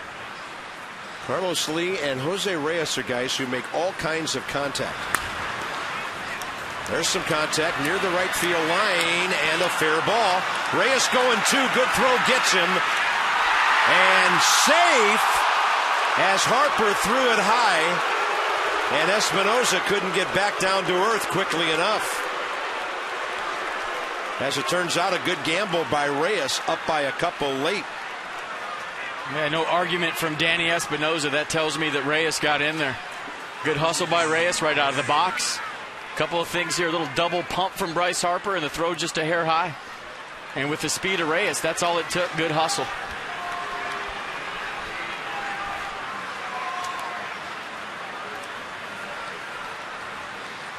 Boy, that's bang bang. Called safe by Field and Culbreth, the crew chief. Right on top of it. Good call. Here's Carlos Lee, who's already done enough damage tonight. This time Gio starts him out with a curveball for a strike.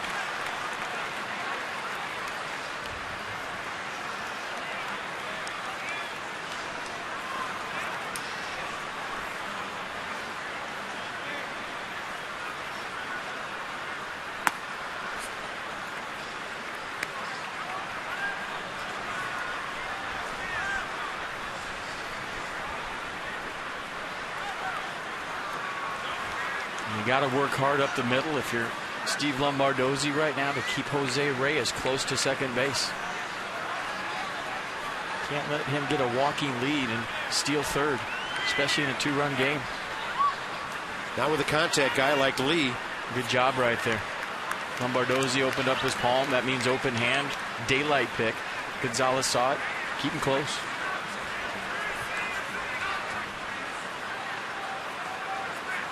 So hard as a second baseman to keep a good runner close to the base and then try to get back to your position and get range late. Carlos Lee came to the National League in 07 with Houston. His strikeout totals, pretty amazing. 63, 49, 51, and 60. And this year he's only struck out 27 times. So he's a big guy who can drive in runs, but almost always gets the bat on the ball. Reyes running. Swing and a drive out to Espinosa. He's coming home. He goes 2 bases on a ground ball. Danny Espinosa just assumed he wasn't going to keep on going, and the Mets, the Marlins, steal a run with Jose Reyes. And it's 4-1. That is some kind of base running in this inning. Anytime a good base runner stealing third base in front of you on the left side of the infield, you have to look him back. You have to check him. As soon as Gonzalez rolled his head, he got a great jump. And you got to look him back. And Espinosa kind of gave him a look. But Jose Reyes, a shortstop himself, wasn't buying it. Good hustle all the way around. I mean, that's a run created by Jose Reyes, period. Absolutely. And I think Reyes had Gio Gonzalez to where, yeah, he's looking at me, but as soon as he turns his head, he goes to home plate. And as soon as Gio turned his head to pick up the target, he was off.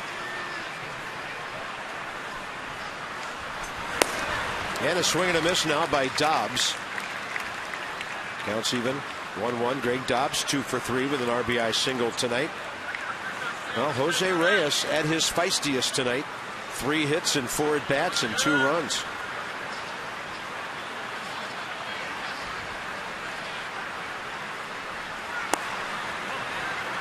And how about the energy level on the second game of a doubleheader from Reyes? Yeah. 5 hits in 9 at bats today and tonight.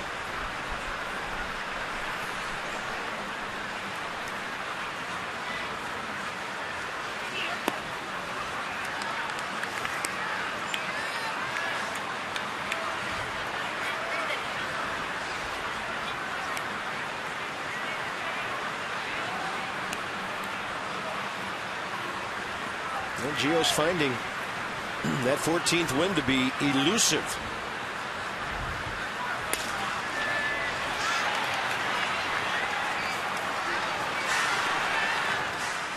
Yeah, Danny Espinosa got that ground ball. He looked at Reyes. Let's watch Espinosa's head. I mean, it's a good head turn to Reyes. Right there, he checked him. But I think he turned his head but didn't see. And you'll do that as an infielder. You take a longer look right there, and you can afford you. Number one, because you got a big arm, and number two, because Carlos Lee's running to first base. You freeze him.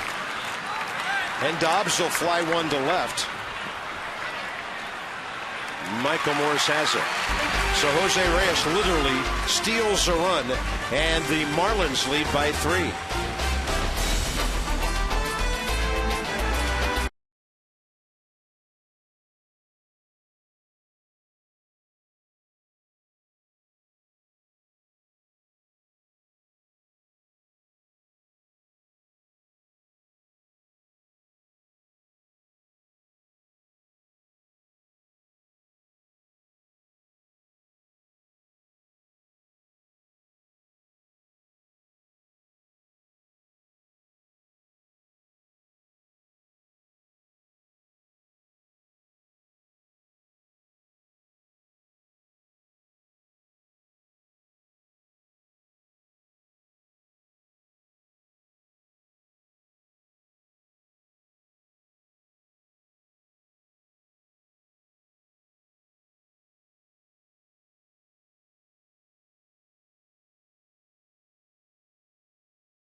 Tonight, and he is hurting the Nats big time.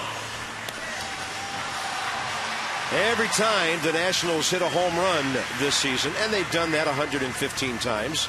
Adam LaRoche earlier this afternoon, It's $200 to the Children's National Medical Center from our Washington area Lexus dealers.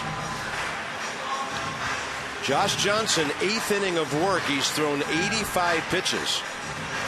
Sandy Leon leads off, and Chad Tracy on deck.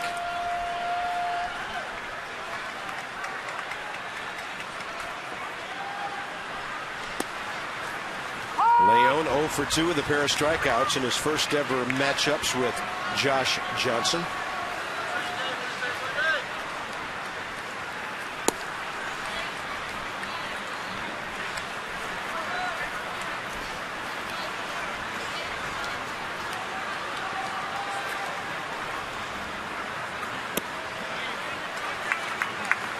Low and away.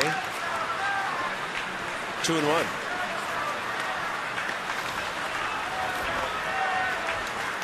Three hits all night against this big right-hander. And Leon taps that one foul. 2 balls, 2 strikes. So Chad Tracy on deck in the number 9 spot.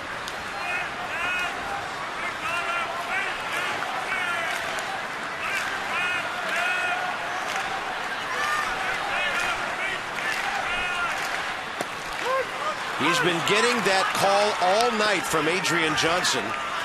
Whether it's inside the box or not, Kinetic North America will track it here. Well, you're around the strike zone for 8 innings. Umpires start thinking you're going to throw a strike, you get the call. But once again, that backdoor curveball looked like it didn't come all the way back. But after the strike zone being established so frequently by Johnson tonight, Adrian Johnson looking for strikes.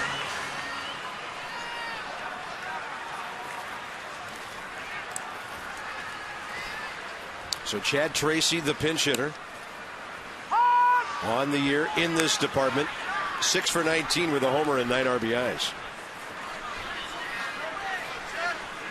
Greg Stammen for the 9th. So Gio goes 7 innings, 9 hits, 4 runs, didn't walk anybody, struck out 10, a double play ball, 101 pitches, and 76 strikes.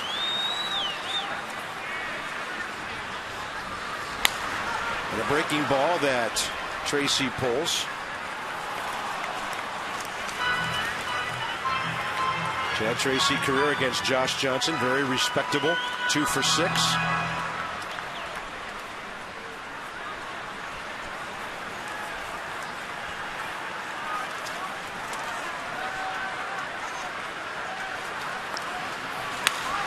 Had him reaching, slow roller Bonifacio. And Josh Johnson may be on his way to his 5th career complete game. He has 4 outs to go. Top of the order, Lombardozzi coming up. 7:05 tomorrow night. It'll be game 3 of this series and a good pitching matchup. So get some tickets for tomorrow night's Jordan Zimmerman Mark Burley duel here at Nationals Park, game 3 of the series. Yeah, don't be late to that one. You might miss 3 innings. And Masson t-shirts tomorrow night. Mark Burley, one of the fastest workers in the big leagues, and Jordan Zimmerman the same.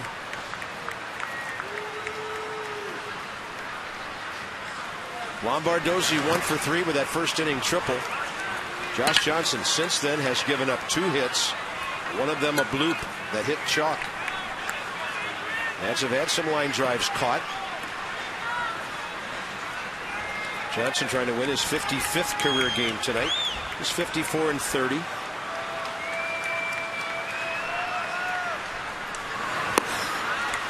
And the Nats are gone quickly in the 8th inning.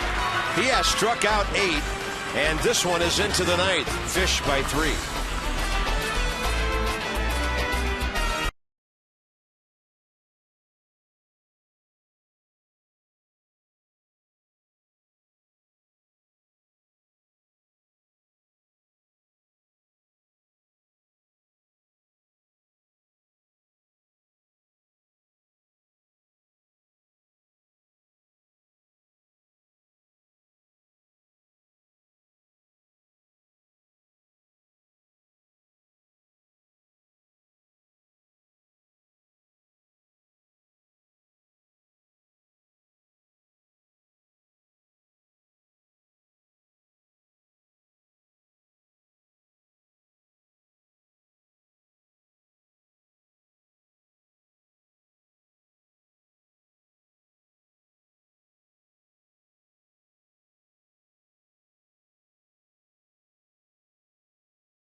Game took a dramatic turn back in the 6th inning. 3 runs on 5 hits. Gio goes 8 tonight, and Craig Stammen will go the rest of the way. This call to the bullpen, packaged by the UPS store. We love logistics.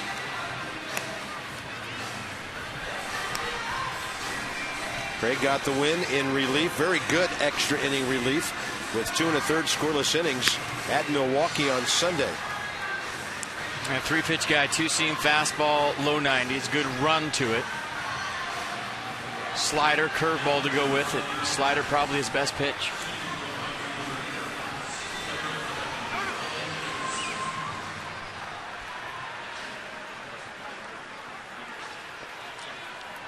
Austin Kearns will be pinch hit for here by left-handed batter Brian Peterson.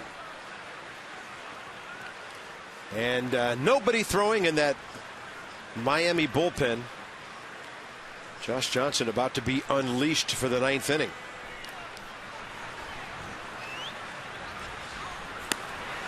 Well, he's going to face the middle of the Nats order. Harper, Zimmerman, and LaRoche due up in the 9th.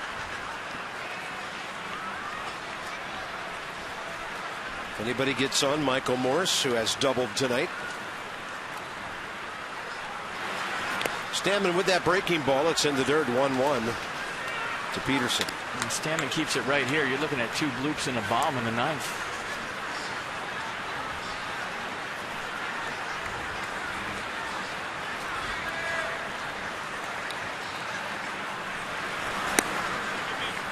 That fastball is over but low, 2-1. Lucas Hernandez on deck, the center fielder, then the catcher, John Buck.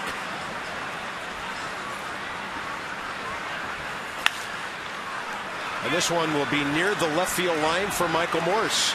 Into foul ground. Plenty of room for him down there. First out. Nats Extra Postgame Show presented by WB Mason with Byron and Ray when this one is over.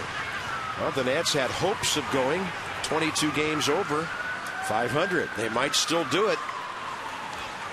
Not getting any help in Atlanta tonight. The Braves are batting bottom 7, leading Houston 4-1. Washington right now leading in the East by 3 games. So if they split and Atlanta wins, it's down to 2.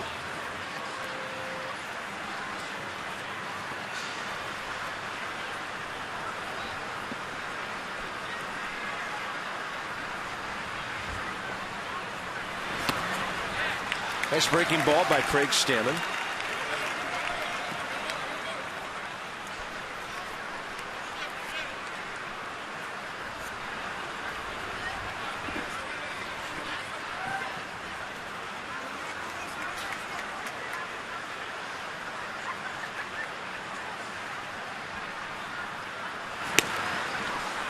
Looking sharp tonight, 86 right on the corner.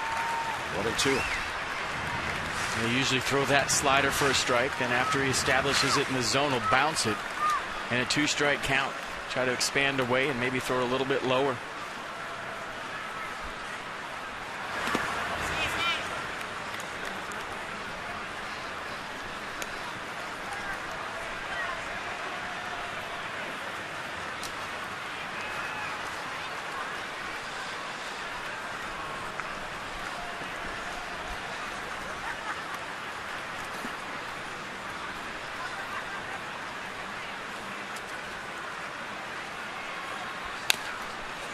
Two pitch, tapped, foul.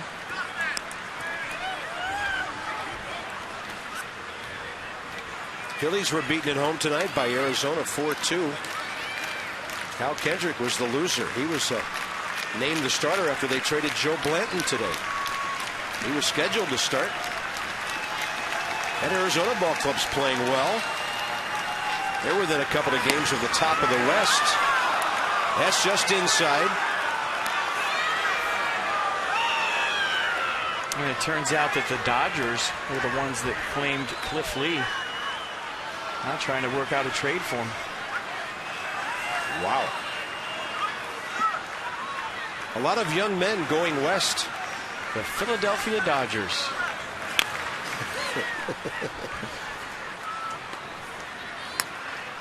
Well, I guess if you can move a whole team west, you can move parts of another team out there. Victorino, Blanton, and maybe Cliff Lee. Stay tuned. I'd be shocked if they work out a deal, though.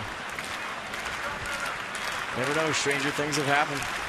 Dynamic new ownership out there. They want to make a splash. Stammen misses. And Hernandez has walked with one out here in the ninth. So that'll bring in John Buck. And Josh Johnson will be on deck any moment. I don't think with all the struggles Heath Bell and the Miami bullpen have had this year that Ozzie Guillen is entertaining any thoughts other than sending the big guy out there for 3 more outs. 97 pitches.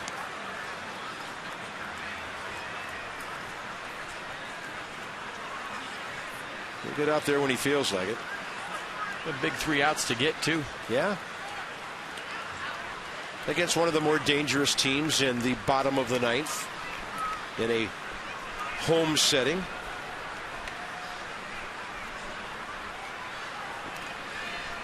Nats haven't lost to the Marlins in this ballpark this year. 3-0. 2 back in June before the rainout, and then earlier today. Burkus Hernandez can run.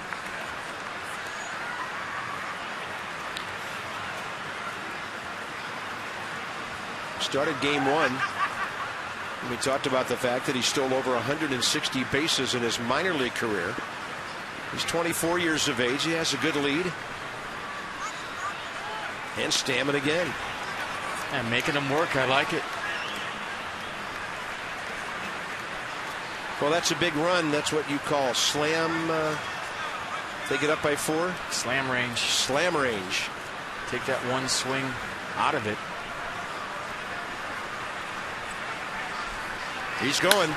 And a fly ball to right. He finds it, and he'll have a chance to get back. On the ball caught by Bryce Harper for the second out. Well, here comes Josh Johnson. You don't see starting pitchers batting in the 9th inning much anymore. Johnson had a complete game in 09, 2 in 2010, and 1 last year, and every one of them has been a shutout. The Mid-Atlantic Sports Report returns Monday, 5 to 6:30.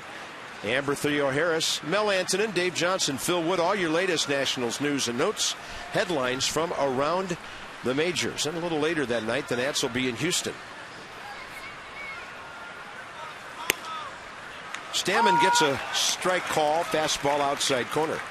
Josh Johnson 1 for 3 with a very damaging 1-out single in the 6th inning that led to a 3-run rally.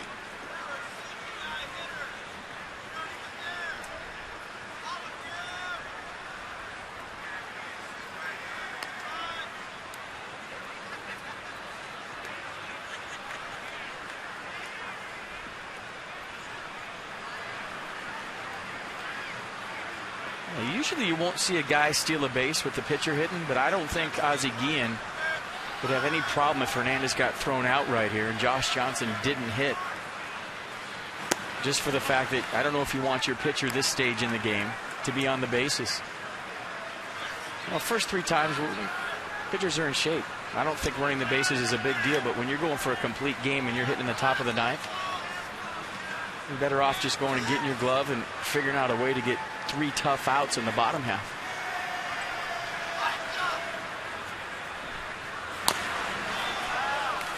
Josh Johnson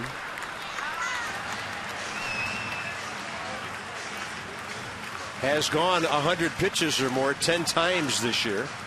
And fouls a ball right off his foot right there. Right, his push-off foot. Most pitches he's thrown this year, 116 at home, June 11th against Boston. Runner going, and he'll drop one into left field. Michael Morse can pick it up, and sliding into third now is Burkus Hernandez with Emilio Bonifacio coming up. So Josh Johnson gets hit with a foul ball. Now he'll run the bases a bit.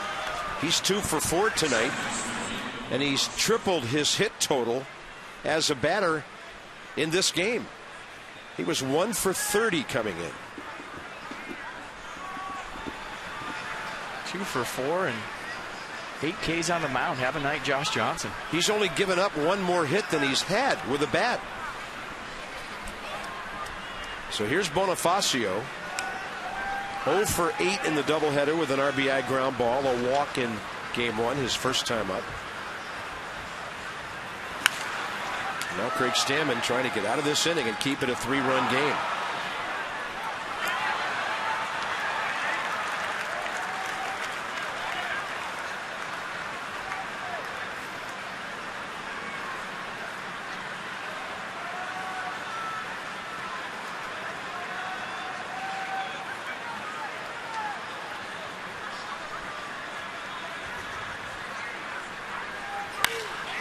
And that'll make it 5-1.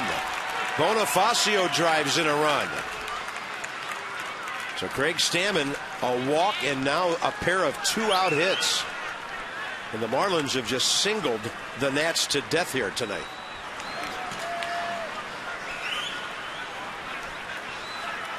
Looking at my scorecard, the only extra base hit, John Buck, the gapper. And Jose Reyes, the blooper, down the right field line for the hustle double. Nice piece of hitting right there from Bonifacio. Yep. Got a slider, hit it right back up the middle to give his team a 4-run lead.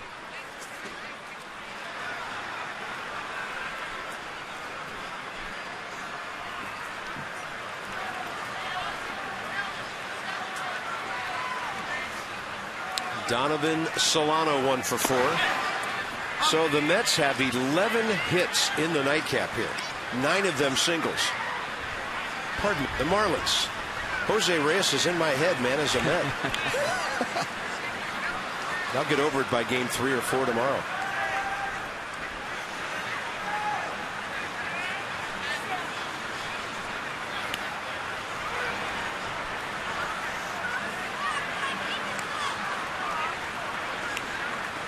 And of course, Bonifacio, a running threat, 29 stolen bases, second most in the league.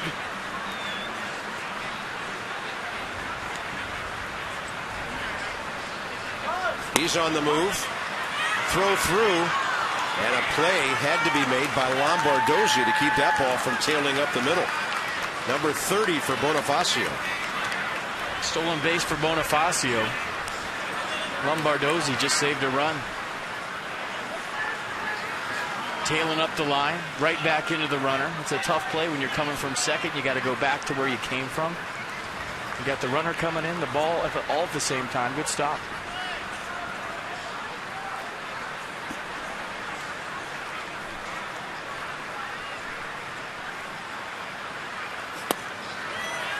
Two and one.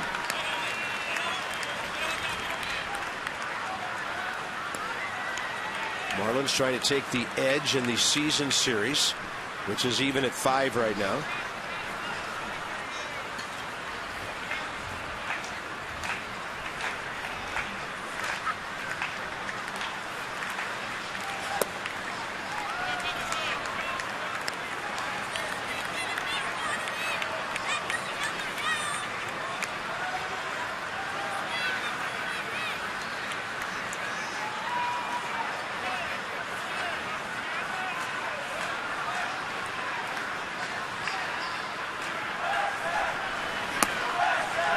Another walk. Now the bases are loaded. And now Craig Stammen has worked himself into a jam where he has to face Jose Reyes. Steve McCatty with another visit to the mound. Game 1 today featured 7 walks by Washington pitching and 9 by Florida pitching. Steve McCatty and Randy St. Clair have gone for some strolls in this doubleheader. St. Clair has not had to visit Josh Johnson tonight. And Jose Reyes will step in 3 for 4 with 2 runs.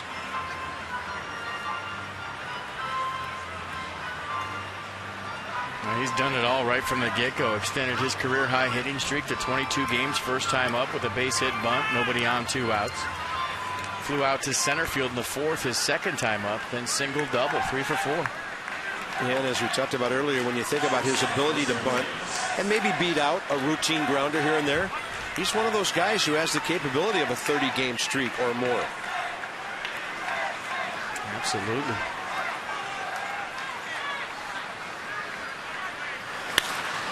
He will flare this ball out to left center. And Michael Morse is over to grab it. That'll do it. Marlins pick up a damaging run. Harper, Zimmerman, LaRoche, and the Nats will need more than those three straight ahead.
Nats extra post-game show, hopefully a long way off. But, Ray, you look at this game, it always comes down to pitching, boy, doesn't it? We knew it was going to be a good one tonight. Josh Johnson against Gio Gonzalez. Gonzalez gets 10 strikeouts, but we're going to talk about some of the mistakes he made.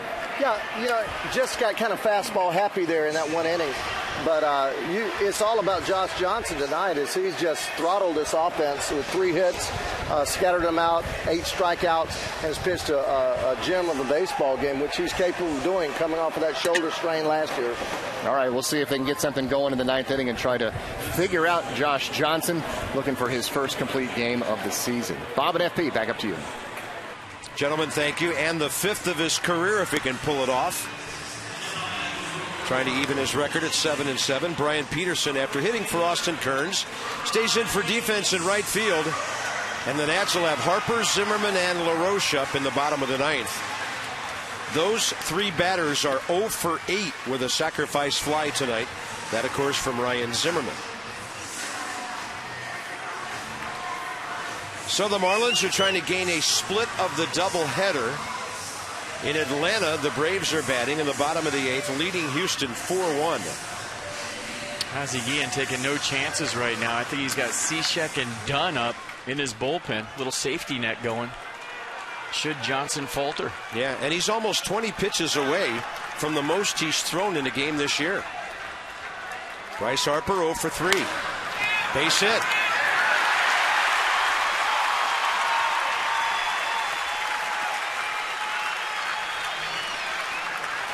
SunTrust takes us inside the numbers on Ryan Zimmerman, who has 10 career hits, a homer, and 6 RBIs against Josh Johnson.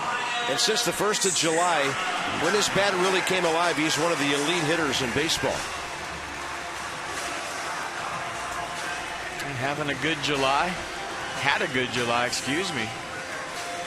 What he would like more than that is an unbelievable September. How about Bryce Harper's night? Hit a bullet. His 2nd time up was robbed by Carlos Lee. Lined out to right his 3rd time up and checks in with a knock right there. So 3 good at-bats from Harper tonight. 1 hit to show. That's inside to Ryan.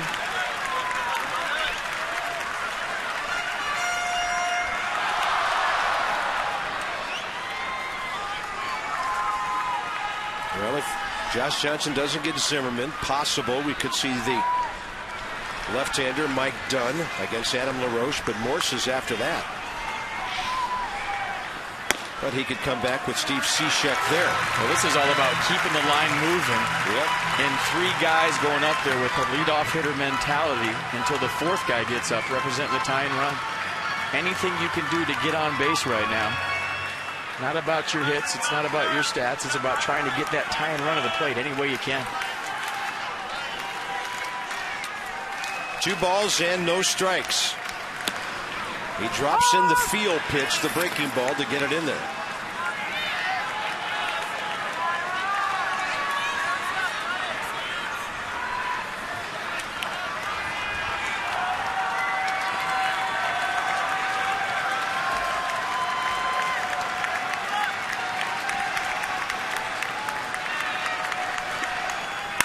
Zimmerman out to center.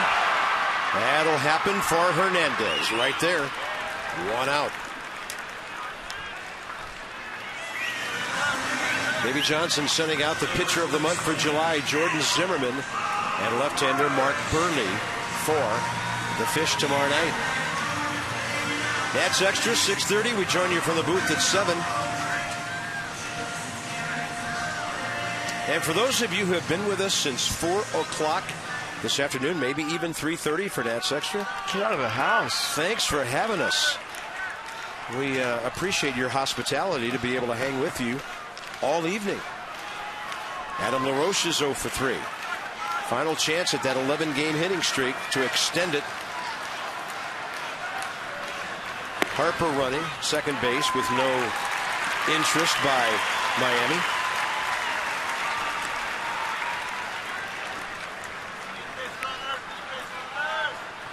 Adam LaRoche, they play a big shift, but they don't put Bonifacio in right field like some teams do. Some infielders don't like to deal with that lip where the dirt meets the grass on an infield.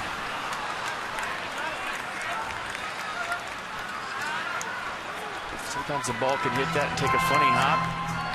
I don't think here, though. I mean, very flush from the dirt to the grass in the outfield, like we always talk about. One of the best playing surfaces in the big leagues anywhere.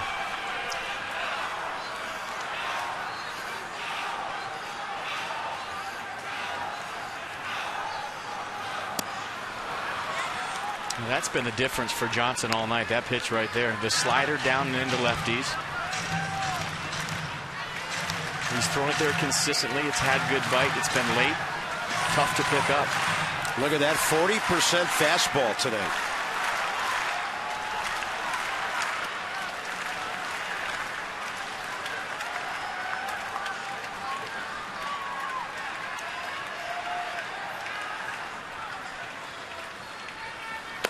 Adam LaRoche takes one low, ball 2.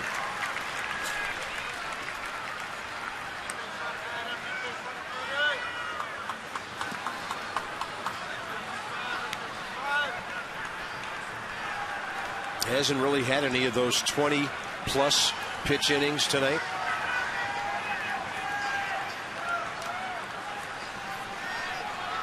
The other long inning was the 5th after the first, when he had 2 base hits to deal with. And he strikes out Adam LaRoche, his 9th K of the night.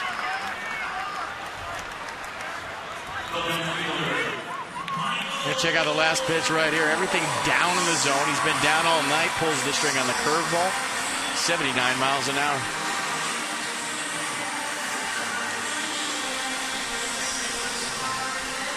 Michael Morse, the Nats' final hope. He has to reach. Danny Espinosa has to reach for any chance to get that tying run in the box here in the 9th. And if that happens, maybe a pinch hit Jason Worth and see what happens. Michael Morse, 1 for 3 tonight with a double, reached on an error by Reyes.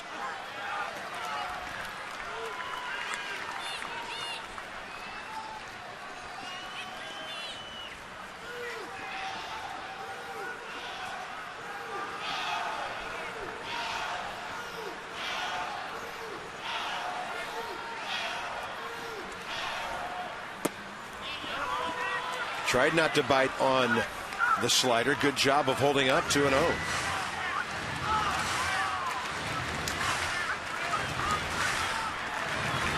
Bryce Harper led off the ninth with a base hit. He's at second with 2 down. And it was called a strike, evidently, and now it is 1-1.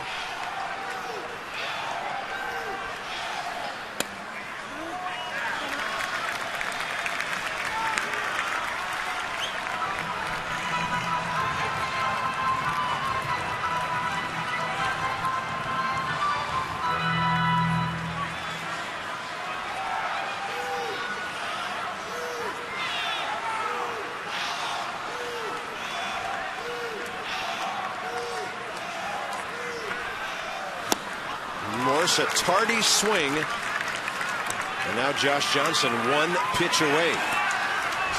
Pitch number 111, fastball 93. Johnson still has plenty left in the tank.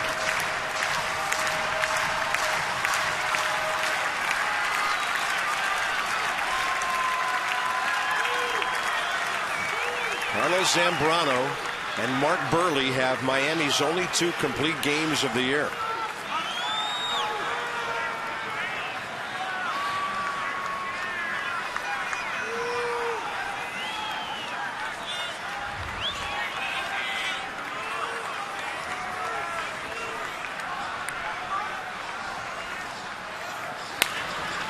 And Michael Morse lives to fight again.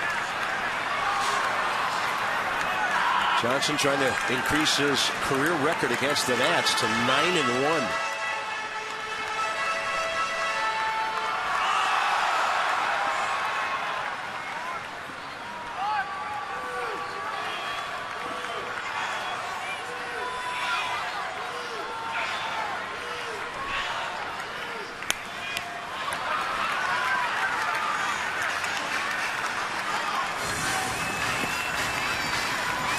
They are rolling around to the top of the ninth at Atlanta. Braves 4, Houston 1.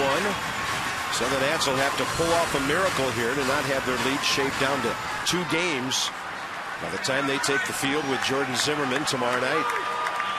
2 balls and 2 strikes to Morse.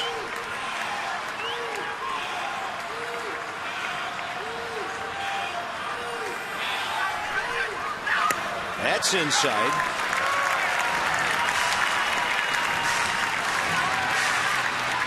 Johnson up to 114 pitches, 2 fewer than his highest of the year.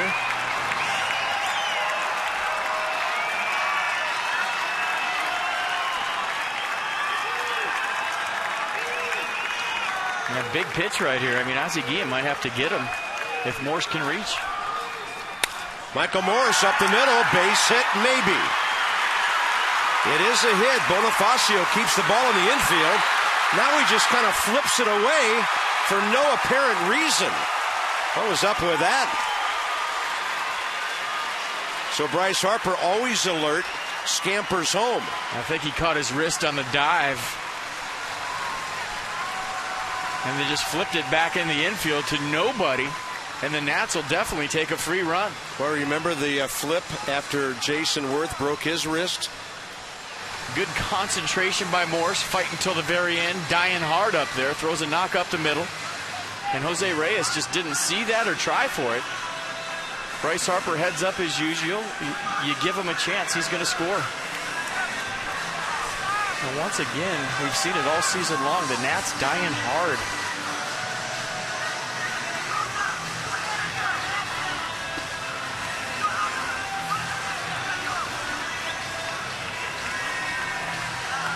I think big-time decision time for Ozzie Guillen, right? Yeah. You got your pitcher, he's extended. And pitching a whale of a ball game, but the fact that Michael Morse reached in the pitch count, what it is, do you leave him in there for one more hitter, or do you go to your bullpen? And Josh Johnson, John Buck standing on the mound wondering if this game's going to continue for them, or at least Johnson. Well, it's an interesting call because there's a switch hitter on deck. And so this will be interesting. And check out the dive up the middle. A little wrist roll right there. I mean, it's not like he really caught it under his glove, but apparently enough to get him out of this game. And we'll see if that hit was enough to get Josh Johnson out of this game. Ozzie Guillen appears to be making a detour toward the mound. Hey, anything to get into the Miami bullpen here for the Nats.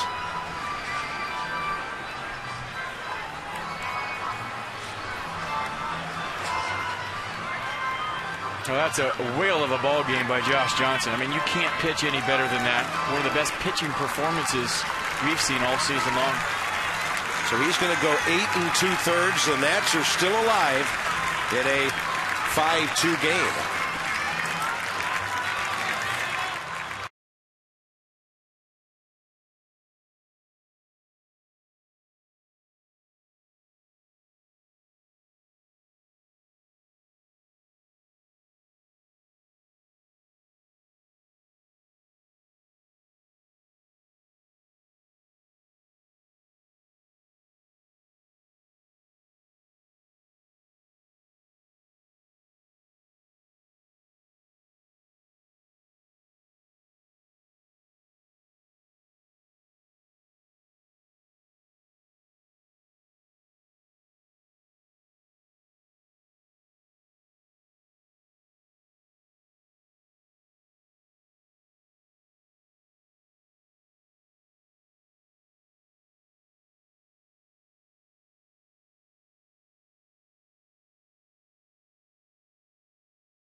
as it turns out, for Emilio Bonifacio. And now Josh Johnson has been removed from the game. And so the Nats are still fighting.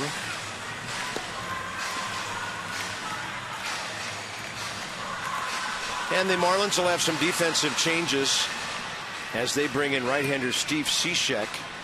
And he will put Danny Espinosa on the left side of the batter's box, the left-handed side.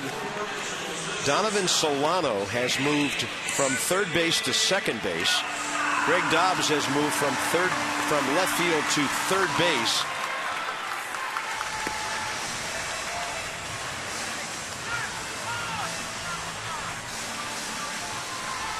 And it looks like Scott Cousins now has come into play left field.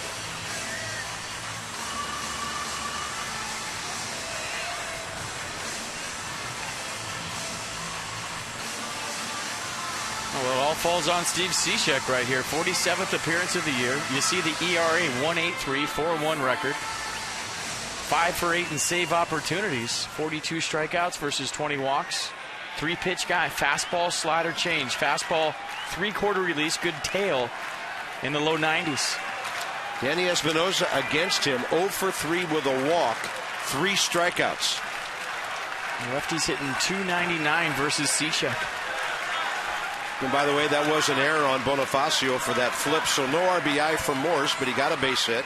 Now he goes to second base, and Danny swings and misses. Espinosa 0 for 3 tonight with a pair of strikeouts. And in the doubleheader, he's 1 for 7 with a double this afternoon and a walk. Espinosa's got to try to find a way to get on base to get the tie and run to the plate.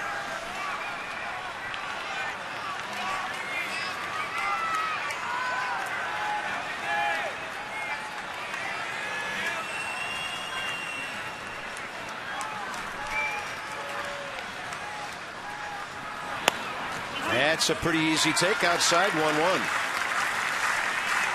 First pitch fastball, second pitch change.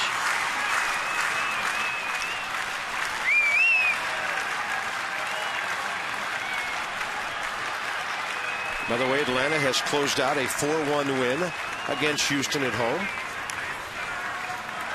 And a 1-1 to Espinosa. On a pitch way inside, that's a swing. Strike 2. I thought it hit him. Did he get him on the back knee? They're calling it a swing. And if a ball hits you and you're swinging, it's a strike. This will be interesting to watch. Let's see, got the slider right here to get him on the back knee. It did, and he swung, so it's a strike. That would have brought the tie and run to the plate in the form of Bernardina, but he went too far. Wow.